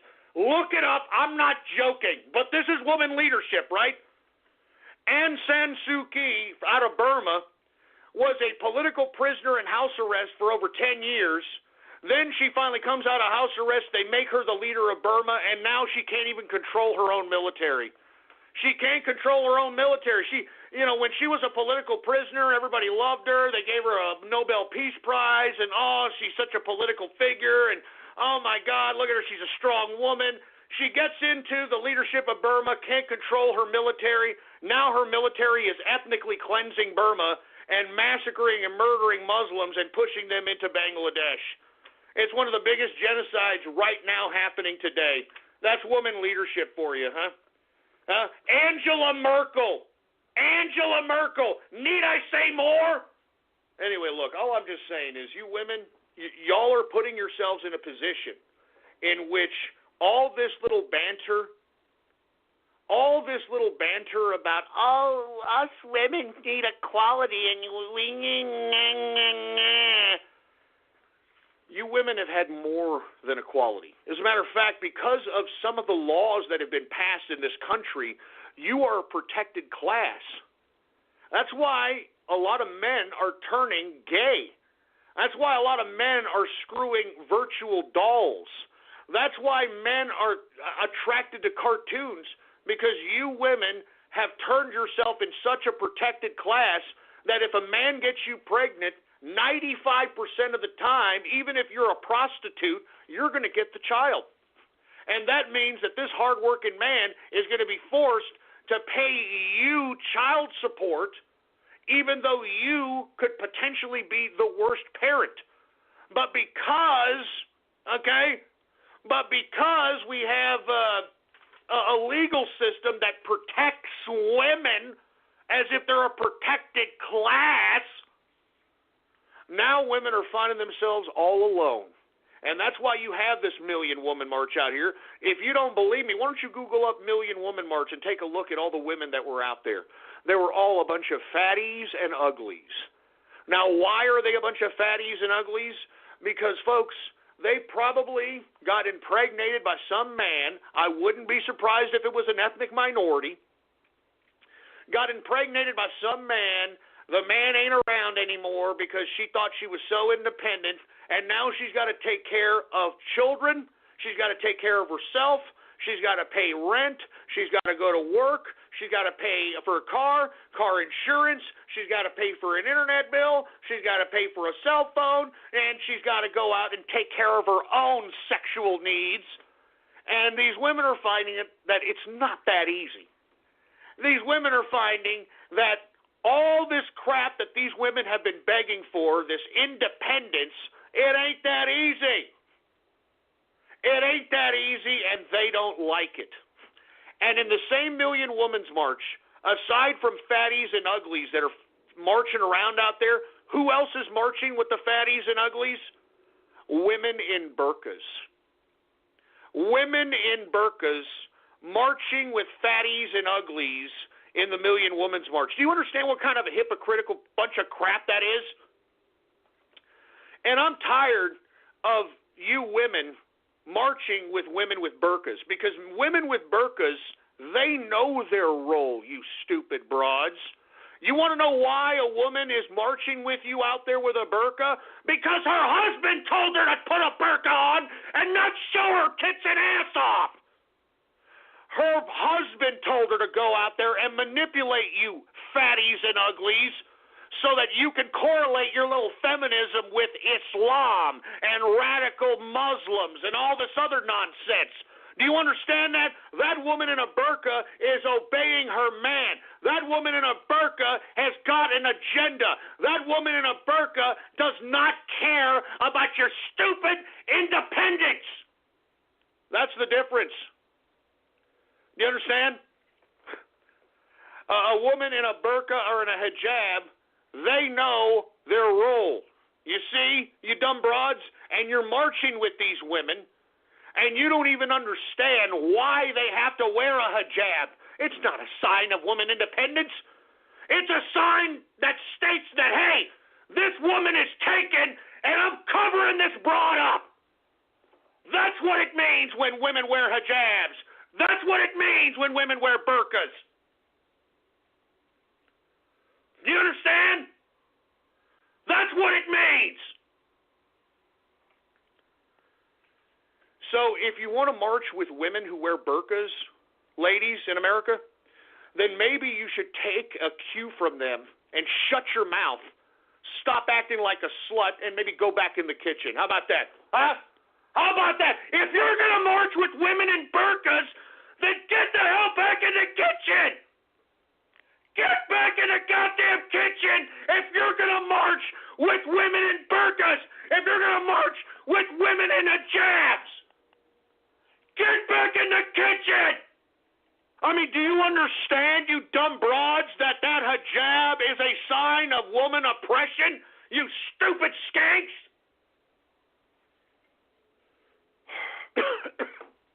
Excuse me, I'm just pissed off. Anyway, folks, I didn't mean to get off on this tirade. I'm tired of these women having it both ways, claiming to be independent when they're doing nothing but juicing men, using men. I mean, look, I hate to sound sexist. I really hate to sound sexist, but I'm going to say it. I don't really give a crap, okay? I've just given you, 6 different women that were leaders that literally have ran their countries into the ground. So this idea that women don't have opportunities to become presidents, leaders, corporate moguls, it's a bunch of crap. And the women that do end up becoming these things, they're incompetent. Do you understand? They're incompetent. All right? So all I'm simply stating is this, all right? Either you women start recognizing that you have a problem, it's mostly you. A group is defined by its majority. You're either going to have respect for yourself and cover yourself up and not sell your sexuality when you're in public, because that's what a lot of you do. And then when you got somebody like a Ben Affleck sticking a finger in your crack because, you know, you're showing leg or you're showing breastises, then you're, well, what? Why did he stick his finger in my crack? Well, because you look like a prostitute. I'm just saying, folks, you cannot have it both ways. You either have respect for yourself or you don't. I'm sorry, folks. I'm tired. I'm so tired. I'm lucky that I have a woman, and I've had the same woman for decades. Okay, because if I had to deal with the skankosauruses that are out here in today's America, I'd shoot myself. And I hate to say it. I mean, I can't blame some of you MGTOW guys, even though I think that you're closet homos. I don't blame you guys that are trying to stay single and all that. I don't blame you, man. I mean, these women are legitimate basket cases in Western civilization. They are legitimate basket cases. And the reason I suggest this is because they don't know what the hell they want. And the Million Women's March is a perfect example of that. I mean, this whole epidemic of Me Too and, oh, he sexually harassed me and he forced me to do this and If you want my personal opinion, folks, I think a good percentage of all these Me Toos, not all of them, I think a good percentage, especially the ones in Hollywood, okay? Let's just put it that way. The ones in Hollywood, I don't think that the majority of those were sexually abused at all. I think it's just buyer's remorse, and now that these slutbags are no longer wanted, they're no longer physically attractive, no one's giving them any attention, that's when they're pulling out this whole sexual abuse card. In my personal view, I'm talking about the Hollywood broads. I'm talking like Rose McGowan. You know, I saw the movie Jawbreaker, you stupid skank, all right? I mean, give me a break. I saw that movie. I mean, this broad thought that she was just some kind of a sassy sex pot. And now all of a sudden she's some, feminist liberal for woman power? I mean, she helped corrupt women, for Christ's sake, with sick-ass movies like Jawbreaker and like that disgusting dress that she wore to the MTV Video Awards with Marilyn Manson, where she literally was showing off everything. She had a sheer dress where you could see everything. You could see it all. How can you go from that to all of a sudden you're a victim? I don't see it, folks. I'm sorry. You can't be a slut one day, and then 10 years later, when you're no longer attractive to males anymore, start acting like, oh, I was abused sexually. You can't have buyer's remorse, man. Anyway, folks, we're already 10 minutes into the third hour of the True Capitalist Radio broadcast. All right, I'm your host, the man they call Ghost. And once again, I want to thank you for tuning in with me. Please spread it around like wildfire that yours truly is live every Monday, Wednesday, and Friday, 6:30 p.m. Central Standard Time, right here on the official website of the True Capitalist Radio broadcast, and it is blogtalkradio.com/ghost. That's blogtalkradio.com/ghost. And if you have not done so, please follow me on Gab. It's my only social media outlet, folks. All right, you can get to me under the name Politics Ghost. All one word, no underscores. Politics Ghost is the name to follow, and I am verified. I am verified on Gab. And if you don't have a Gab, man, it's the last bastion of free speech, for Christ's sake. Get yourself an account. What are you doing? Anyway, sorry about that diatribe about the broads and women and the Million Woman March, but it has to be said, man. It has to be said. But look, I'm not saying all women that are a part of this Me Too are like buyer's remorse and never really got sexually assaulted. Let's go ahead and transition to Al Franken. Here you have Al Franken with documented evidence of him sexually assaulting a woman while she's asleep. He's admitted to these gropings and sexual harassments.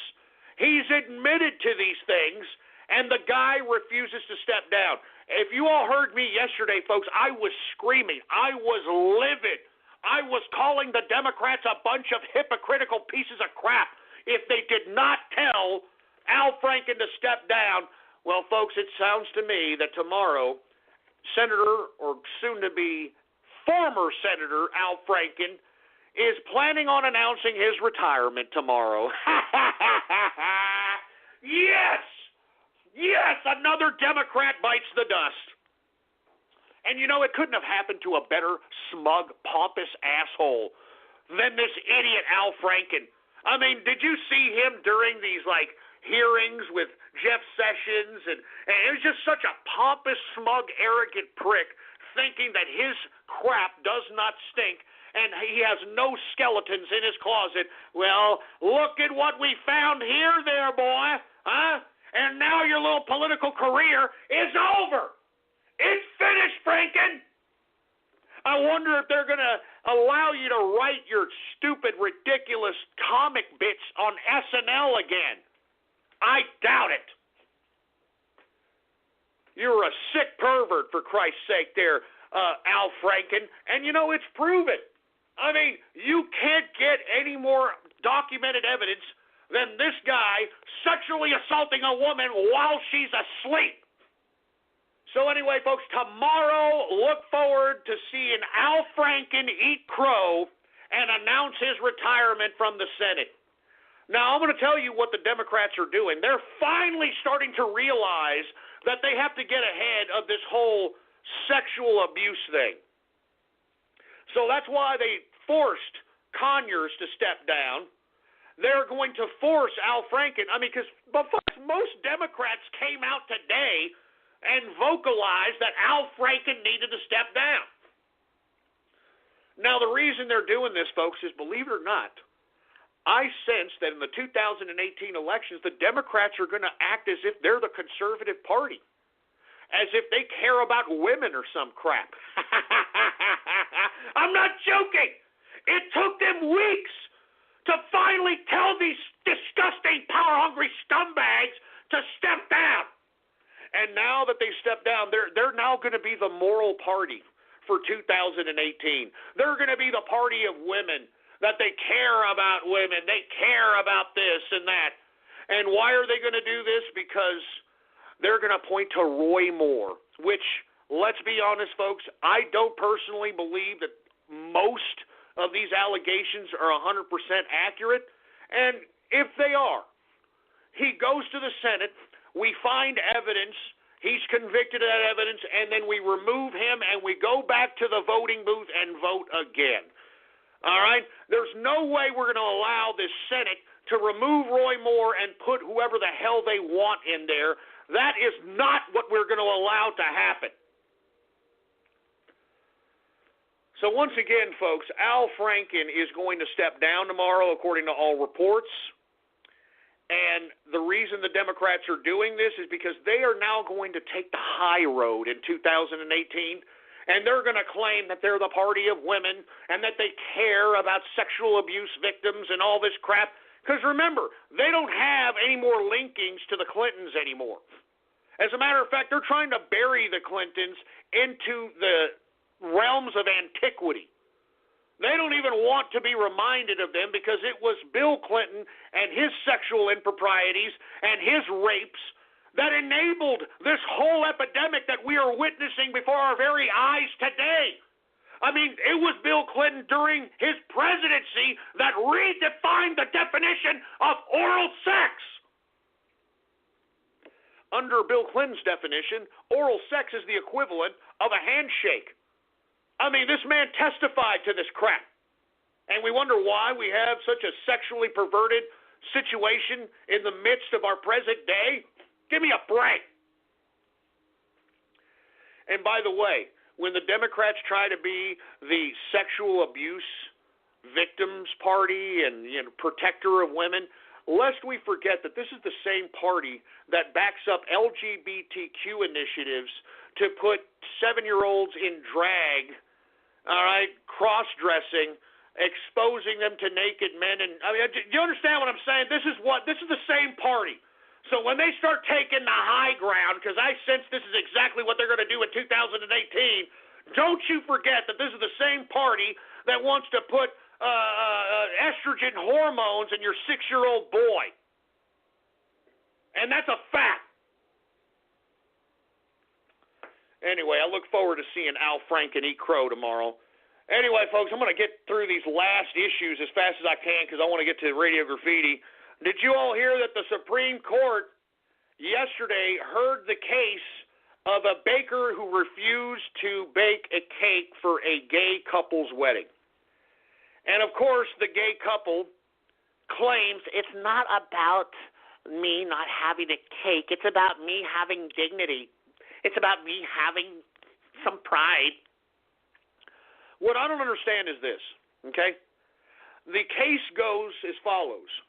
The argument by the gay couple's attorney is that when you throw yourself in the realm of commerce, that as a business owner, I don't have the right to pick and choose my customers, which I think is utterly a ridiculous argument because bars do it, clubs do it all the time, all right? Dress code strictly enforced, no ball caps, all right? No shoes, no shirt, no service. I mean, businesses do it all the time.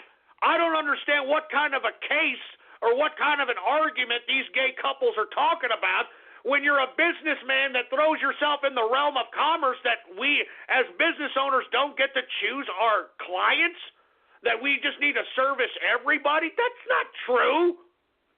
And secondly, I mean, the poor baker, had to take the perspective of him being an artist, okay? Because, you know, he can't just say that, well, I just didn't want to make a cake for gay people because I hate them.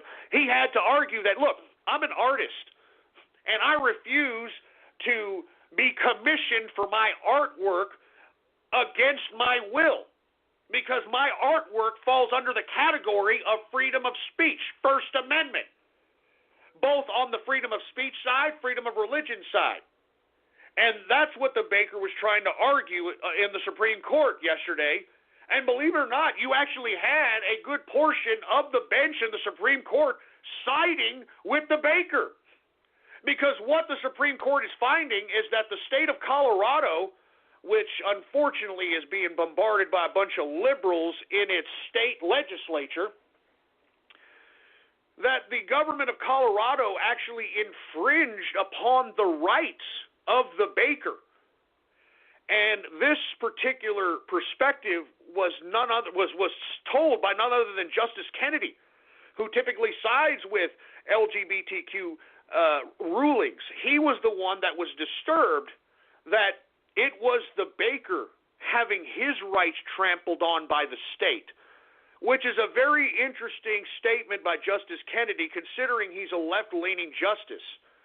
It seems as if at least Justice Kennedy is understanding the word of the law and that there was intolerance thrown at the baker based upon this gay couple. As a matter of fact, if you want to see the gay couple in question, here, I just reposted it. There it is.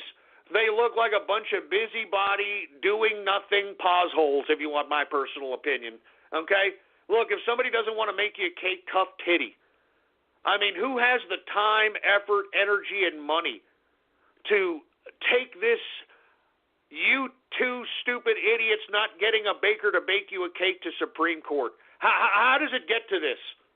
Take a look at my gab, folks. There's the gay couple trying to take away our rights right there. That's what it looks like right there.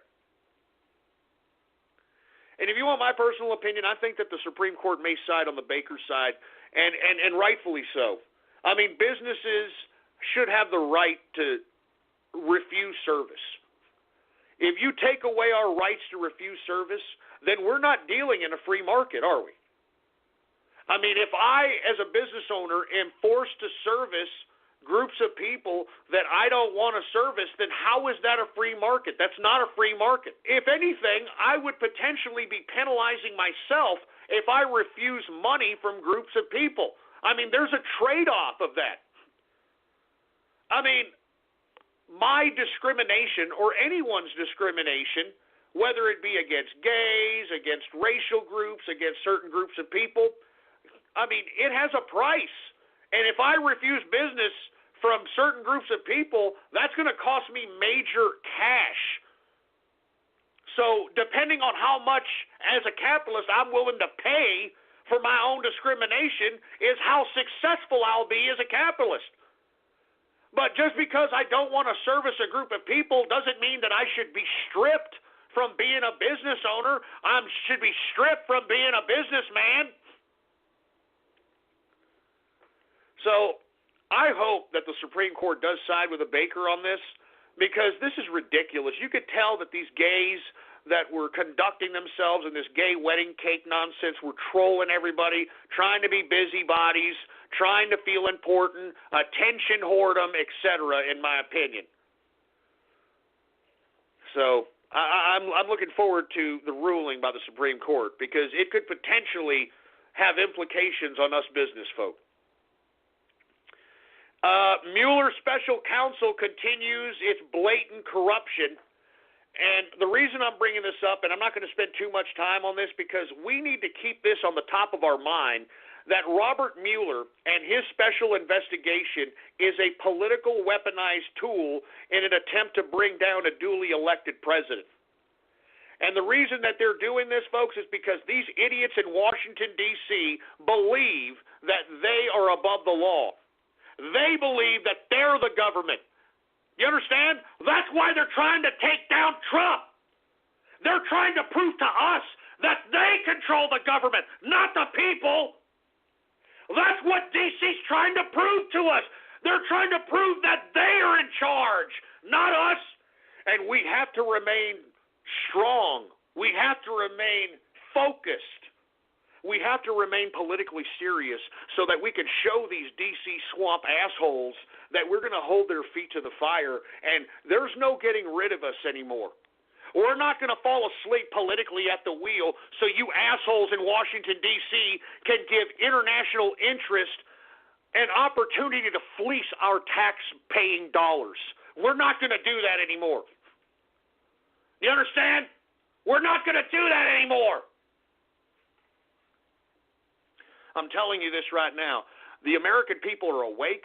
They can see the blatant criminal corruption that's coming out of D.C., and we are not going to forget about it. Do you understand me, Washington? You people are showing your corruption and criminality. You people are showing that you think that you're above the law. You people are showing that you think that we are your slaves.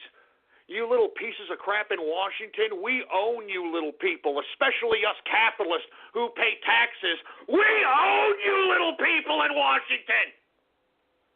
The capitalists own you little people in Washington. And that's why I'm trying to tell everybody out there, we have to continue to be politically serious. Pretend this is 2016 again. Because if we fall asleep at the wheel this time, I don't think there's any going back. These bureaucrats ain't going to give it back, boy. This is our last chance. This is the people's last chance to continue to sustain the continuity of a government that's made for the people and by the people. It's our last chance.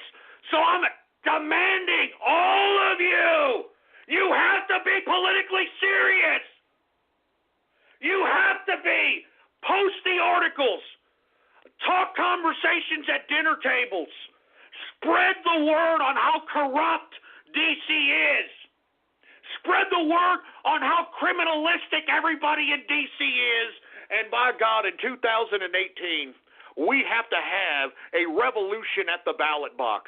We have to have it, and we need to unelect career politicians. We need to unelect incumbents. We need to unelect anybody who's making a career out of public service. We've got to stop these people. This whole idea of political experience is a bunch of BS. Political experience got us here. Political experience got us $20 trillion in debt. Political experience got us wars in the Middle East. Political experience got us here. idiots anymore. We need representatives of the people. We need representatives of the constituency of America, not a bunch of bureaucrats. Not a bunch of bureaucrats. So, I'm calling on all of you. It's time to be politically serious, goddammit. Listen to me! It's time to be politically serious. If you want a government to continue to be ran for the people and by the people, well, it's time for you to be politically serious. Do you understand me? God damn it. Anyway, I got a couple more things to go over, and then we're going on to Radio Graffiti, all right? Did y'all hear that British Prime Minister Theresa May, there was a supposed assassination attempt that was thwarted? I want to be completely honest with you, folks. I don't believe a word of this, all right? I don't believe a word of this garbage. I mean, I think that this was just some lunatic, a couple of lunatics probably talking about doing something stupid on, some kind of telecommunications, and it was overheard by, Scotland Yard or somebody, the intelligence community of the UK, and they just drug these guys in there to why? So that people can have some sympathy for the incompetent Theresa May. Yeah, I think that this is all about. Did you hear about the supposed attempt at assassination? Supposedly two kooksters, two kooky-ass idiots, thought that they were going to go to 10 Downing Street, all right, shoot the security guards at least enough to be able to get to the office of Theresa May and then detonate themselves with a suicide bomb vest, okay? Stupidest, most outlandish thing I've ever heard in my life. And yet they actually, they're putting it out in the UK media that, we thwarted assassination attempt by Theresa May. Oh, my God, Theresa May had thwarted an assassination attempt. Look, I think it's bull. I don't think that there was any assassination attempt. I don't think that that Theresa May was in any danger by these stupid kooksters. I personally believe that this is done as propaganda to basically show, to gain sympathy for the incompetent Theresa May, because Theresa May is one of the most incompetent prime ministers the UK has ever had. And you know what's sad about it? Is that England is probably one of the only countries that have ever produced women leaders that were actually worth a crap. Okay? Like the original Queen Elizabeth. I mean, do you understand that during Queen Elizabeth's tenure, and I'm talking about, the first Elizabeth, during her tenure, she made the decision to build up the British Navy to the point in which it was her decision that enabled what ended up becoming imperialist Britannia. I mean, it was her decisions that made Britannia the most powerful entity in the world at one time. I mean, that was Queen Elizabeth. Then you had Margaret Thatcher in the 80s. I mean, you're talking about a ballsy broad, pure capitalist. I really respect Margaret Thatcher. I mean, she literally was a ballsy broad, and was not afraid to be hardcore capitalist. She was such a hardcore capitalist that her and Pinochet were very good friends. I mean, so good friends that Pinochet actually got nabbed when he was 90 visiting Margaret Thatcher in England. Yeah. I mean, that's how hardcore Margaret Thatcher was. She was a hard-ass capitalist, and but I can tell you, Theresa May, I mean, she couldn't wipe the ass of Margaret Thatcher, okay? And that's why I'm saying this whole assassination attempt foiled, I think it's a bunch of crap. I think they're just trying to gain sympathy for Theresa May. She's an incompetent prime minister. She's not going to fulfill Brexit, and she's just stupid. I can't believe anybody in the UK actually takes this broad serious, for Christ's sake. Anyway, let me move on here. Vladimir Putin is going to run for president again. Oh, that's a big effing surprise, right? Oh, yeah, Putin, yeah, Mr. Russian nationalist. who just sold himself out to the Caucasus. What I mean by that, I'm talking about the Chechnyan rebels. All right, he sold himself out to the Chechnyan Muslims. We talked about that a couple of days ago. So he's down with radical Islam, old Putin. Because let's be honest, Putin, I think he's living on borrowed time. I mean, there's people that are within his own infrastructure that don't even want this guy to take another breath. But Putin is not stupid. He's an old KGB guy. He deals with his security personally. He understands. He's learned from, talking to people like Fidel Castro and these other leaders who have been able to withstand the assassination attempts and continue to sustain their leadership. But yeah, Putin running for president again. Yeah, that's a great country when you have the same asshole for the almost 25, 30 years running the country, and you have no way of changing that leadership whatsoever. And if you try to talk against the leadership, I mean, look at what he's doing. He's throwing people in jail. He's killing people. So that's just great. Putin running for president of Russia again. I want to talk a little bit about the Trump. Trump calls on Saudi Arabia to lift the blockade on Yemen. Folks, we talked about it yesterday on how the president of Yemen was assassinated on December 4th. And now that the president of Yemen is assassinated, which he was pretty much of a backstabber. You really didn't know which side of the spectrum he was playing. But Saudi Arabia kind of wanted him out. And I'm talking about President Salah of Yemen. And now that President Salah is no longer with us and he was assassinated on December 4th, Trump is now calling on Saudi Arabia to lift the blockade on Yemen because there's a major crisis happening in Yemen. The Saudi Arabians have blocked any kind of shipments going in and out of Yemen. There's a major genocidal starvation crisis going on in Yemen. It's very bad situation going on in Yemen, and that's why Trump is calling on Saudi Arabia to lift the blockade now that President Salah is no longer alive, and bring in some supplies for the people that are really starving. It's a bad situation. If you don't believe me, just YouTube Yemen or Yemen Civil War, and you'll understand what I'm talking about. Last but not least, folks, the UN PAC supporters, remember the United Nations climate change idiot folks had a powwow here recently. Barack Obama was there. And you know what they're planning on doing now, folks, now that the United States has withdrawn from the Paris Climate Agreement because it was a fraud and it encompassed the United States flipping the bill for this fictitious, ridiculous climate change initiative? Well, what the United Nations and its climate change supporters are planning on doing, they plan on superseding the federal government by propagandizing state and local governments into accepting this climate change hysteria so that they, the local city governments and state governments, will oblige the climate change agreement. Now, isn't that what they're trying to charge Donald Trump with? The Logan Act, preventing private citizens acting on the behalf of the United States in foreign policy?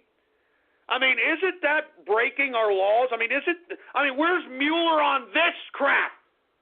Where's Mueller on the United Nations wanting to undermine our president because he doesn't want to pay for the Paris Climate Agreement? Now you got the United Nations with Obama and all these climate change freaks trying to go after the state and local governments to oblige this stupid Paris climate deal? Just so that they can undermine our president? This is what I'm saying, folks, and let's be honest. I mean, I've been talking about climate change for years. Folks, climate change is the biggest scam of all time. And you want to know why that it's the United Nations and these international institutions pushing this crap? It's because they want to tax you internationally. They want to implement a tax on you for breathing. And if you think I'm lying, folks, take a look at all these goddamn powwows they've had. COP15, the Kyoto Treaty. I mean, look at all of them. They want to eventually tax every human being on the face of the planet for breathing. Why do you think they have made carbon dioxide a bad thing? Even though carbon dioxide is an element for life in this world, they have somehow bamboozled people into believing that we're leaving, quote, carbon footprints or some crap. Folks, don't you understand that trees and plants absorb our carbon dioxide that we breathe out and that it lets out oxygen accordingly? It's nature's natural air filter. And yet you've got these United Nations jerk-offs trying to claim that carbon dioxide is going to kill the earth? I mean, that's stupid. It's stupid, for Christ's sake, man. This United Nations climate change nonsense is the biggest scam of all time. They're trying to initiate this crap so that they can tax people internationally for breathing. And who's going to collect that international tax of everyone in the world for breathing? None other than the United Nations. Because the tax for breathing, will fund the centralization of globalization. And that's the end goal. That's the end goal right there. So once again, we got this idiot Obama and all these climate change nutcases getting together, having a powwow, and the new strategy for these climate changers is, since the United States president doesn't want to pay for the Paris climate, because that's really what it is, folks. They hate us because we don't want to pay for their Euro-cuckery. You know what I'm saying? That's why. They hate the United States because we don't want to fund that Euro-cuckery anymore. And we're not sending them any more money, and they hate us for it. So go shove it up your goddamn cuck asses, Euro-cucks. But they're going to undermine our president by focusing on state and local officials in America so that they can oblige the Paris Climate Accord, so that they can implement these climate change initiatives on a state and local level, undermining the United States President Donald Trump. I mean, isn't this the Logan Act? Isn't this breaking the Logan Act here? I mean, hello? Where are you at, Mueller? You fraud, you goddamn criminal. Anyway, that's it, folks. All right, that's about enough. I think it's about time for everybody's favorite part of the broadcast. And I'm talking about Radio Graffiti. That's right, folks. Radio Graffiti, the part of the broadcast where the spectators become a part of the spectacle. All you got to do is give me a call right now, all right? And the lines are full. I don't even know if you're going to be able to get through, but you can give me a call, 516-453-9903. And when I call on your area code, you've got exactly 3 to 4 seconds to say whatever it is that's on your mind. Well, that's why we call this Radio Graffiti. And before we get to Radio Graffiti, folks, look at my Gab. Check out my Gab. We've got True Capitalist Radio swag, baby. We got True Capitalist Radio swag. Check out my Gab. Look at my Gab. We've got yours truly's logo, the icon, the avatar, and says True Capitalist Radio on there. Wear this with pride, baby. Get a mug, get a sticker, get a hoodie, get a shirt. Wear capitalism with pride, baby. Rub it in the faces. Rub it in the faces of these leftists. Rub it in the faces of these socialists. Check out my Gab. Look at my Gab. Get yourself some True Capitalist Radio swag, baby. Yeah. All right. Hey, engineer, do we got any goddamn Radio Graffiti calls to be had? All right. Well, without any further ado, let's just go ahead and get to some Radio Graffiti calls right now. All right, who do we got? 267 Radio Graffiti. Let's just have a daily reminder. Israel tried to offer peace deals to Palestine on 5 different occasions, and they said no because they'd rather suicide bomb and kill Israeli civilians. That's just...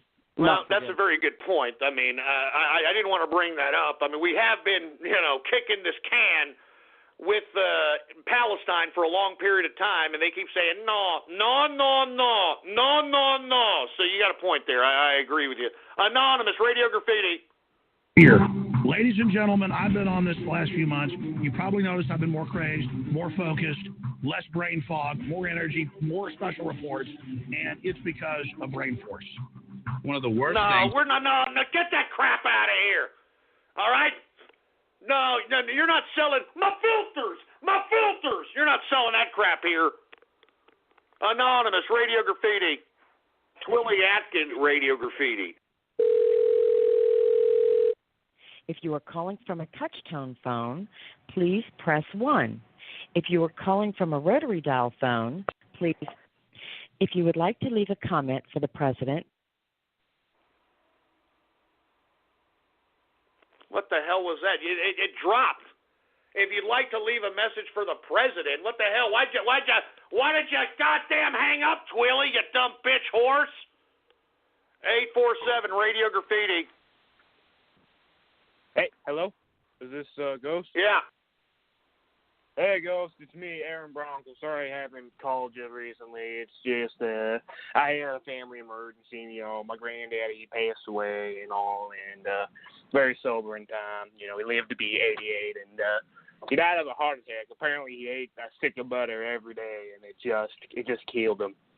And so I know. Well, hey, he's 88, buddy. All right. I mean, you got people keeling over at 65 nowadays. All right. How about Anonymous, Radio Graffiti? My name is... How about Anonymous, Radio Graffiti?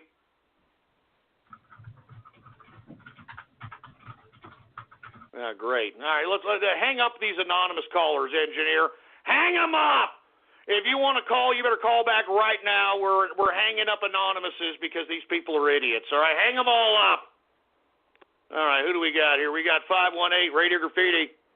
We got 8 equal. Oh, yeah, look, listen. Here's one right here, huh? Viet Forkin Nam. Viet Forkin Nam. What the hell is this? Oh,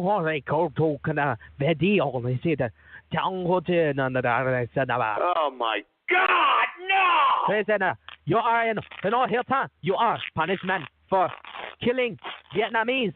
Boy, you better not be, man. Fuck. Bam bam. Oh, Christ! Oh, Christ, no! Leave me alone! Just leave me alone! Benny. Fork you to hell! Benny! Oh, Jesus Christ! Benny! I can't take it! I can't take it! I can't!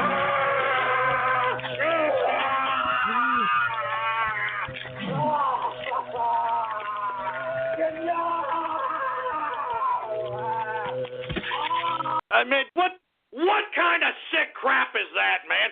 Take that crap, get it out of here, you sick pervert. No wonder nobody's playing with your wee-wee. 412 Radio Graffiti. Ho, ho, ho, ho, ho, ho. Ghost, I see you when you're sleeping, and I know when you're awake. And I know that your production notes are just unpaid bills in your divorce paperwork. For shame. Ho, ho, ho, ho, ho. Yeah, real funny. First of all, you know, my wife ain't going to divorce me, baby. You understand? All right? I got a gangster girl with me. You know what I'm saying? I mean, ride or die. You see, that's something you people never understand because you people are too self-absorbed and idiotic to even have anybody give a crap about your ass. I'm just saying. All right? 352 Radio Graffiti. We've got pylons. Radio Graffiti. Yeah, of course I'm good. I don't get it. What the hell? I mean, they're still taking you out a piss out of Wednesday. Get this idiot. Idiot! Damn it! I mean, you're a nerd reading snake. You're a nerd with a snake, and I could only imagine where you put that snake, you sick fruit bowl. I could tell by the feminine vernacular that you're sporting in your voice. I bet you money that goddamn fish, whatever, snake, whatever the hell it is, fish, snake, I bet you that idiot has a whole wild kingdom in his house. He sounds like a fruit bowl dork. I never said that, you sack of crap. I never said that. Piece of crap. I never said that, man. That's a splice, and everybody out there knows it. Everybody out there knows it, you piece of crap. Damn it, man. Give me the mic. That's a goddamn splice, and everybody knows it, man. Anonymous Radio Graffiti. Sweep the floor.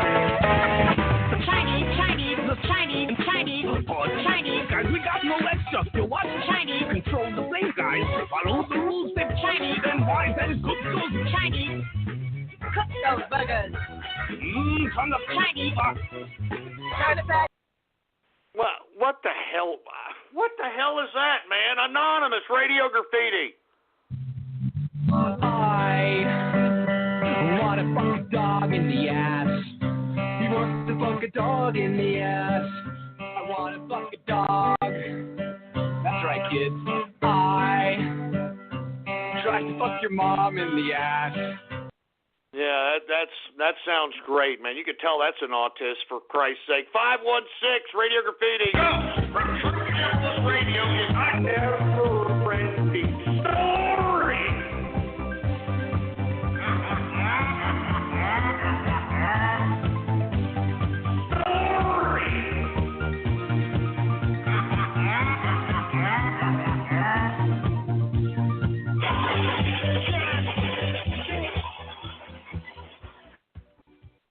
Look, assholes, all right?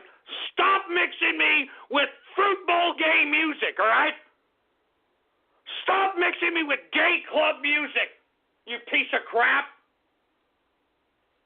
Take about 10 steps away from my freaking butt crack with that talk. 352 Radio Graffiti. Suck on my schlong all night long. Suck on my schlong. Suck it all night. Suck it all night. Suck it all night.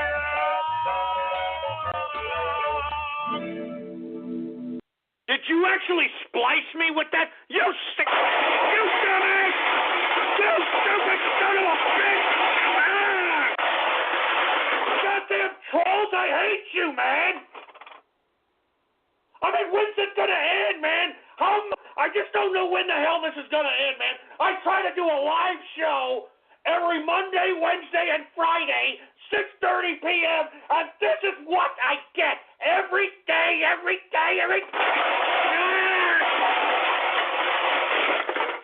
Damn it! Box combo, please. At Raising Cane's, we're all about quality.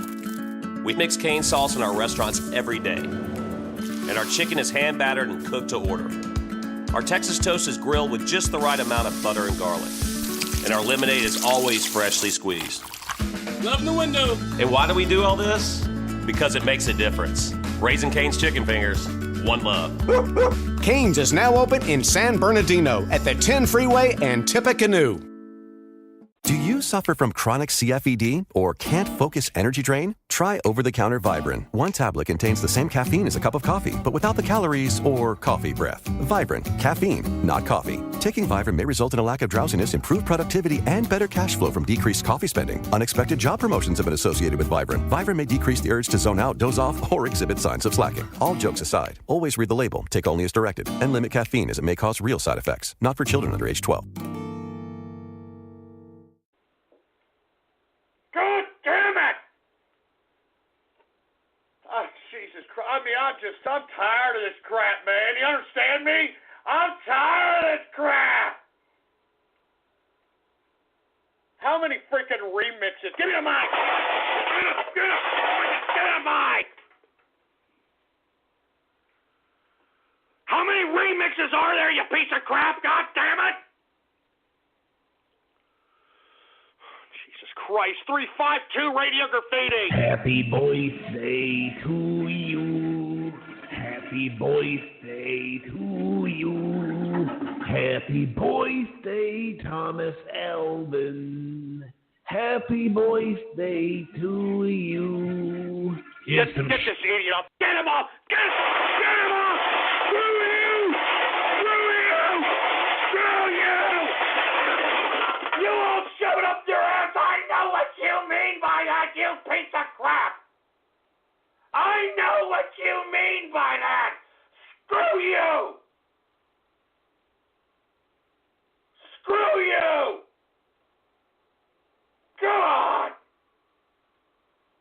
me the mic! Give me the mic!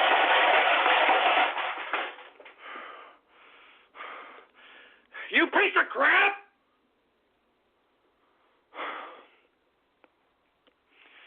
Oh, Jesus Christ, man. I got to calm down here, folks. I'm sorry. I'm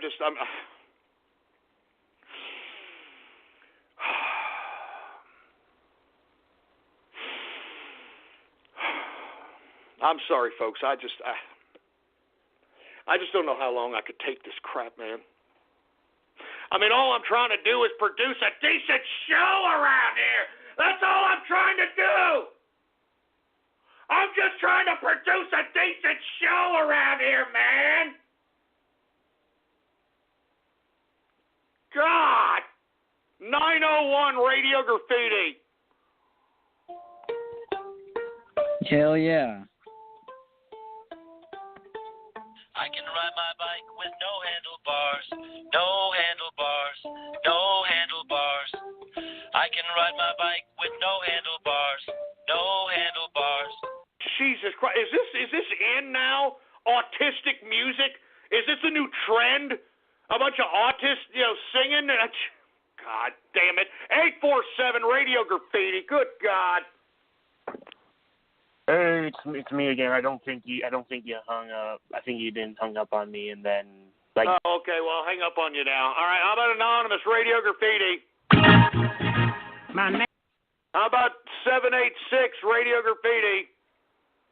Hey, Ghost. What's up? It's Squirrel Hound. Hey, what's up, man?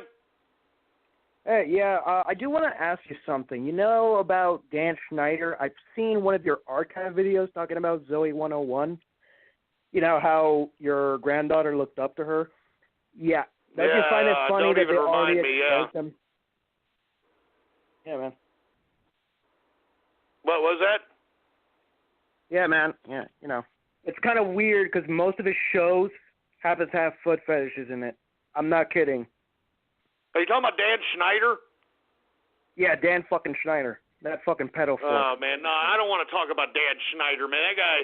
how this guy is still walking the face of the earth a free man is beyond me. All right? I mean, this guy's... if y'all don't know who he is, look him up for yourself. This guy's a sick puppy. 704 Radio Graffiti.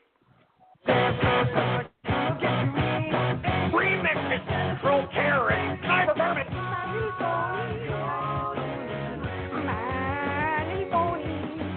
Goddamn Martin, production notes, the board goals.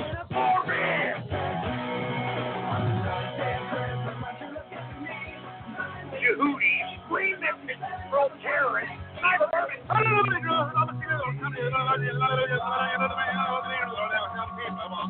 Goddamn Martin, production notes, the board goals. All right, enough of the goddamn ghost carols, all right? Enough of the ghost carols already. Jesus Christ, 507 Radio Graffiti.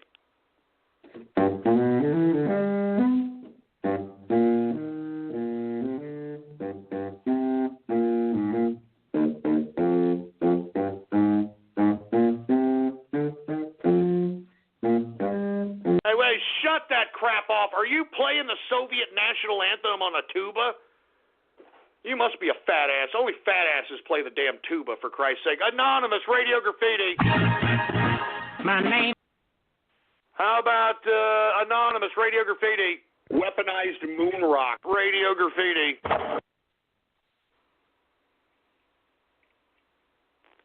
That's it?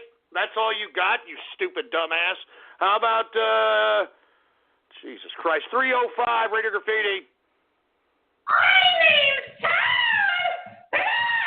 What?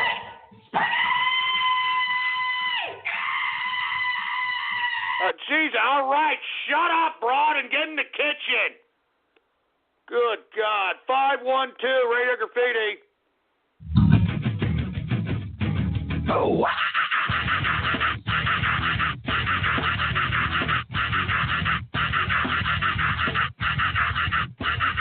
What the hell? What the hell is that supposed to mean, man? 352 Radio Graffiti. seriously, Samsung. Radio Graffiti. I mean, you're a nerd with a braiding snake. You're a nerd with a braiding snake, and I could only imagine where you put that braiding snake, you sick fruit bowl. I can tell by the feminine vernacular that you're sporting in your voice. Good God, I bet you that braiding snake smells like butt crack. That's all I'm saying. Jesus Christ, give it a minute. Man, shut up. I never said that about Raiden Snake. Shove it up your ass. I never said that.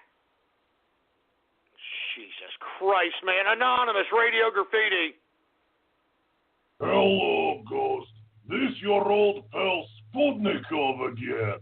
You know, I hear you say that humans cannot into space. No, what you mean is Amerikinsky cannot into space. Look, hey, you stupid cockeyed, vodka-drinking Russian stupid throwback and evolution. Shut your stupid serfdom ass up. Nobody asked you, you dumb Ruski. Jesus Christ, these guys are pissing me off, man. God damn it. 647 Radio Graffiti. 8 equals vote in the house. Oh, wow. Shut your stupid serfdom ass up. Enough of the goddamn ghost arrow. None of the goddamn ghost arrow. None of the goddamn ghost arrow. Freaking dick cat dumbass. None of the goddamn ghost arrow. None of the goddamn ghost arrow. You son of God damn it, boat, you piece of crap! Stop screwing up! Damn it! Stop mixing my voice to gay music!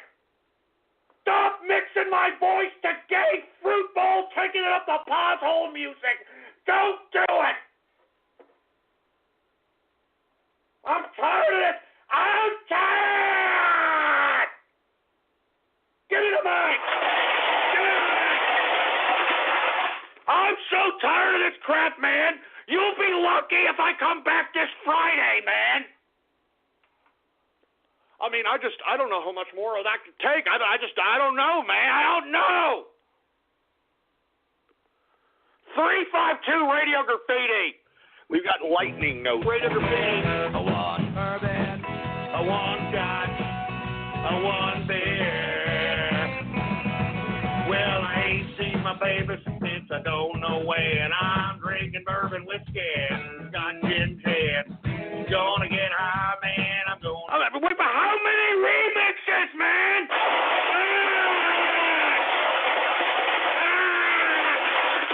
How many goddamn remixes?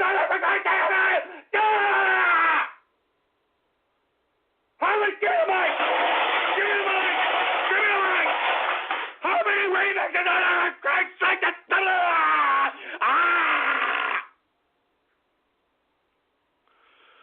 Jesus!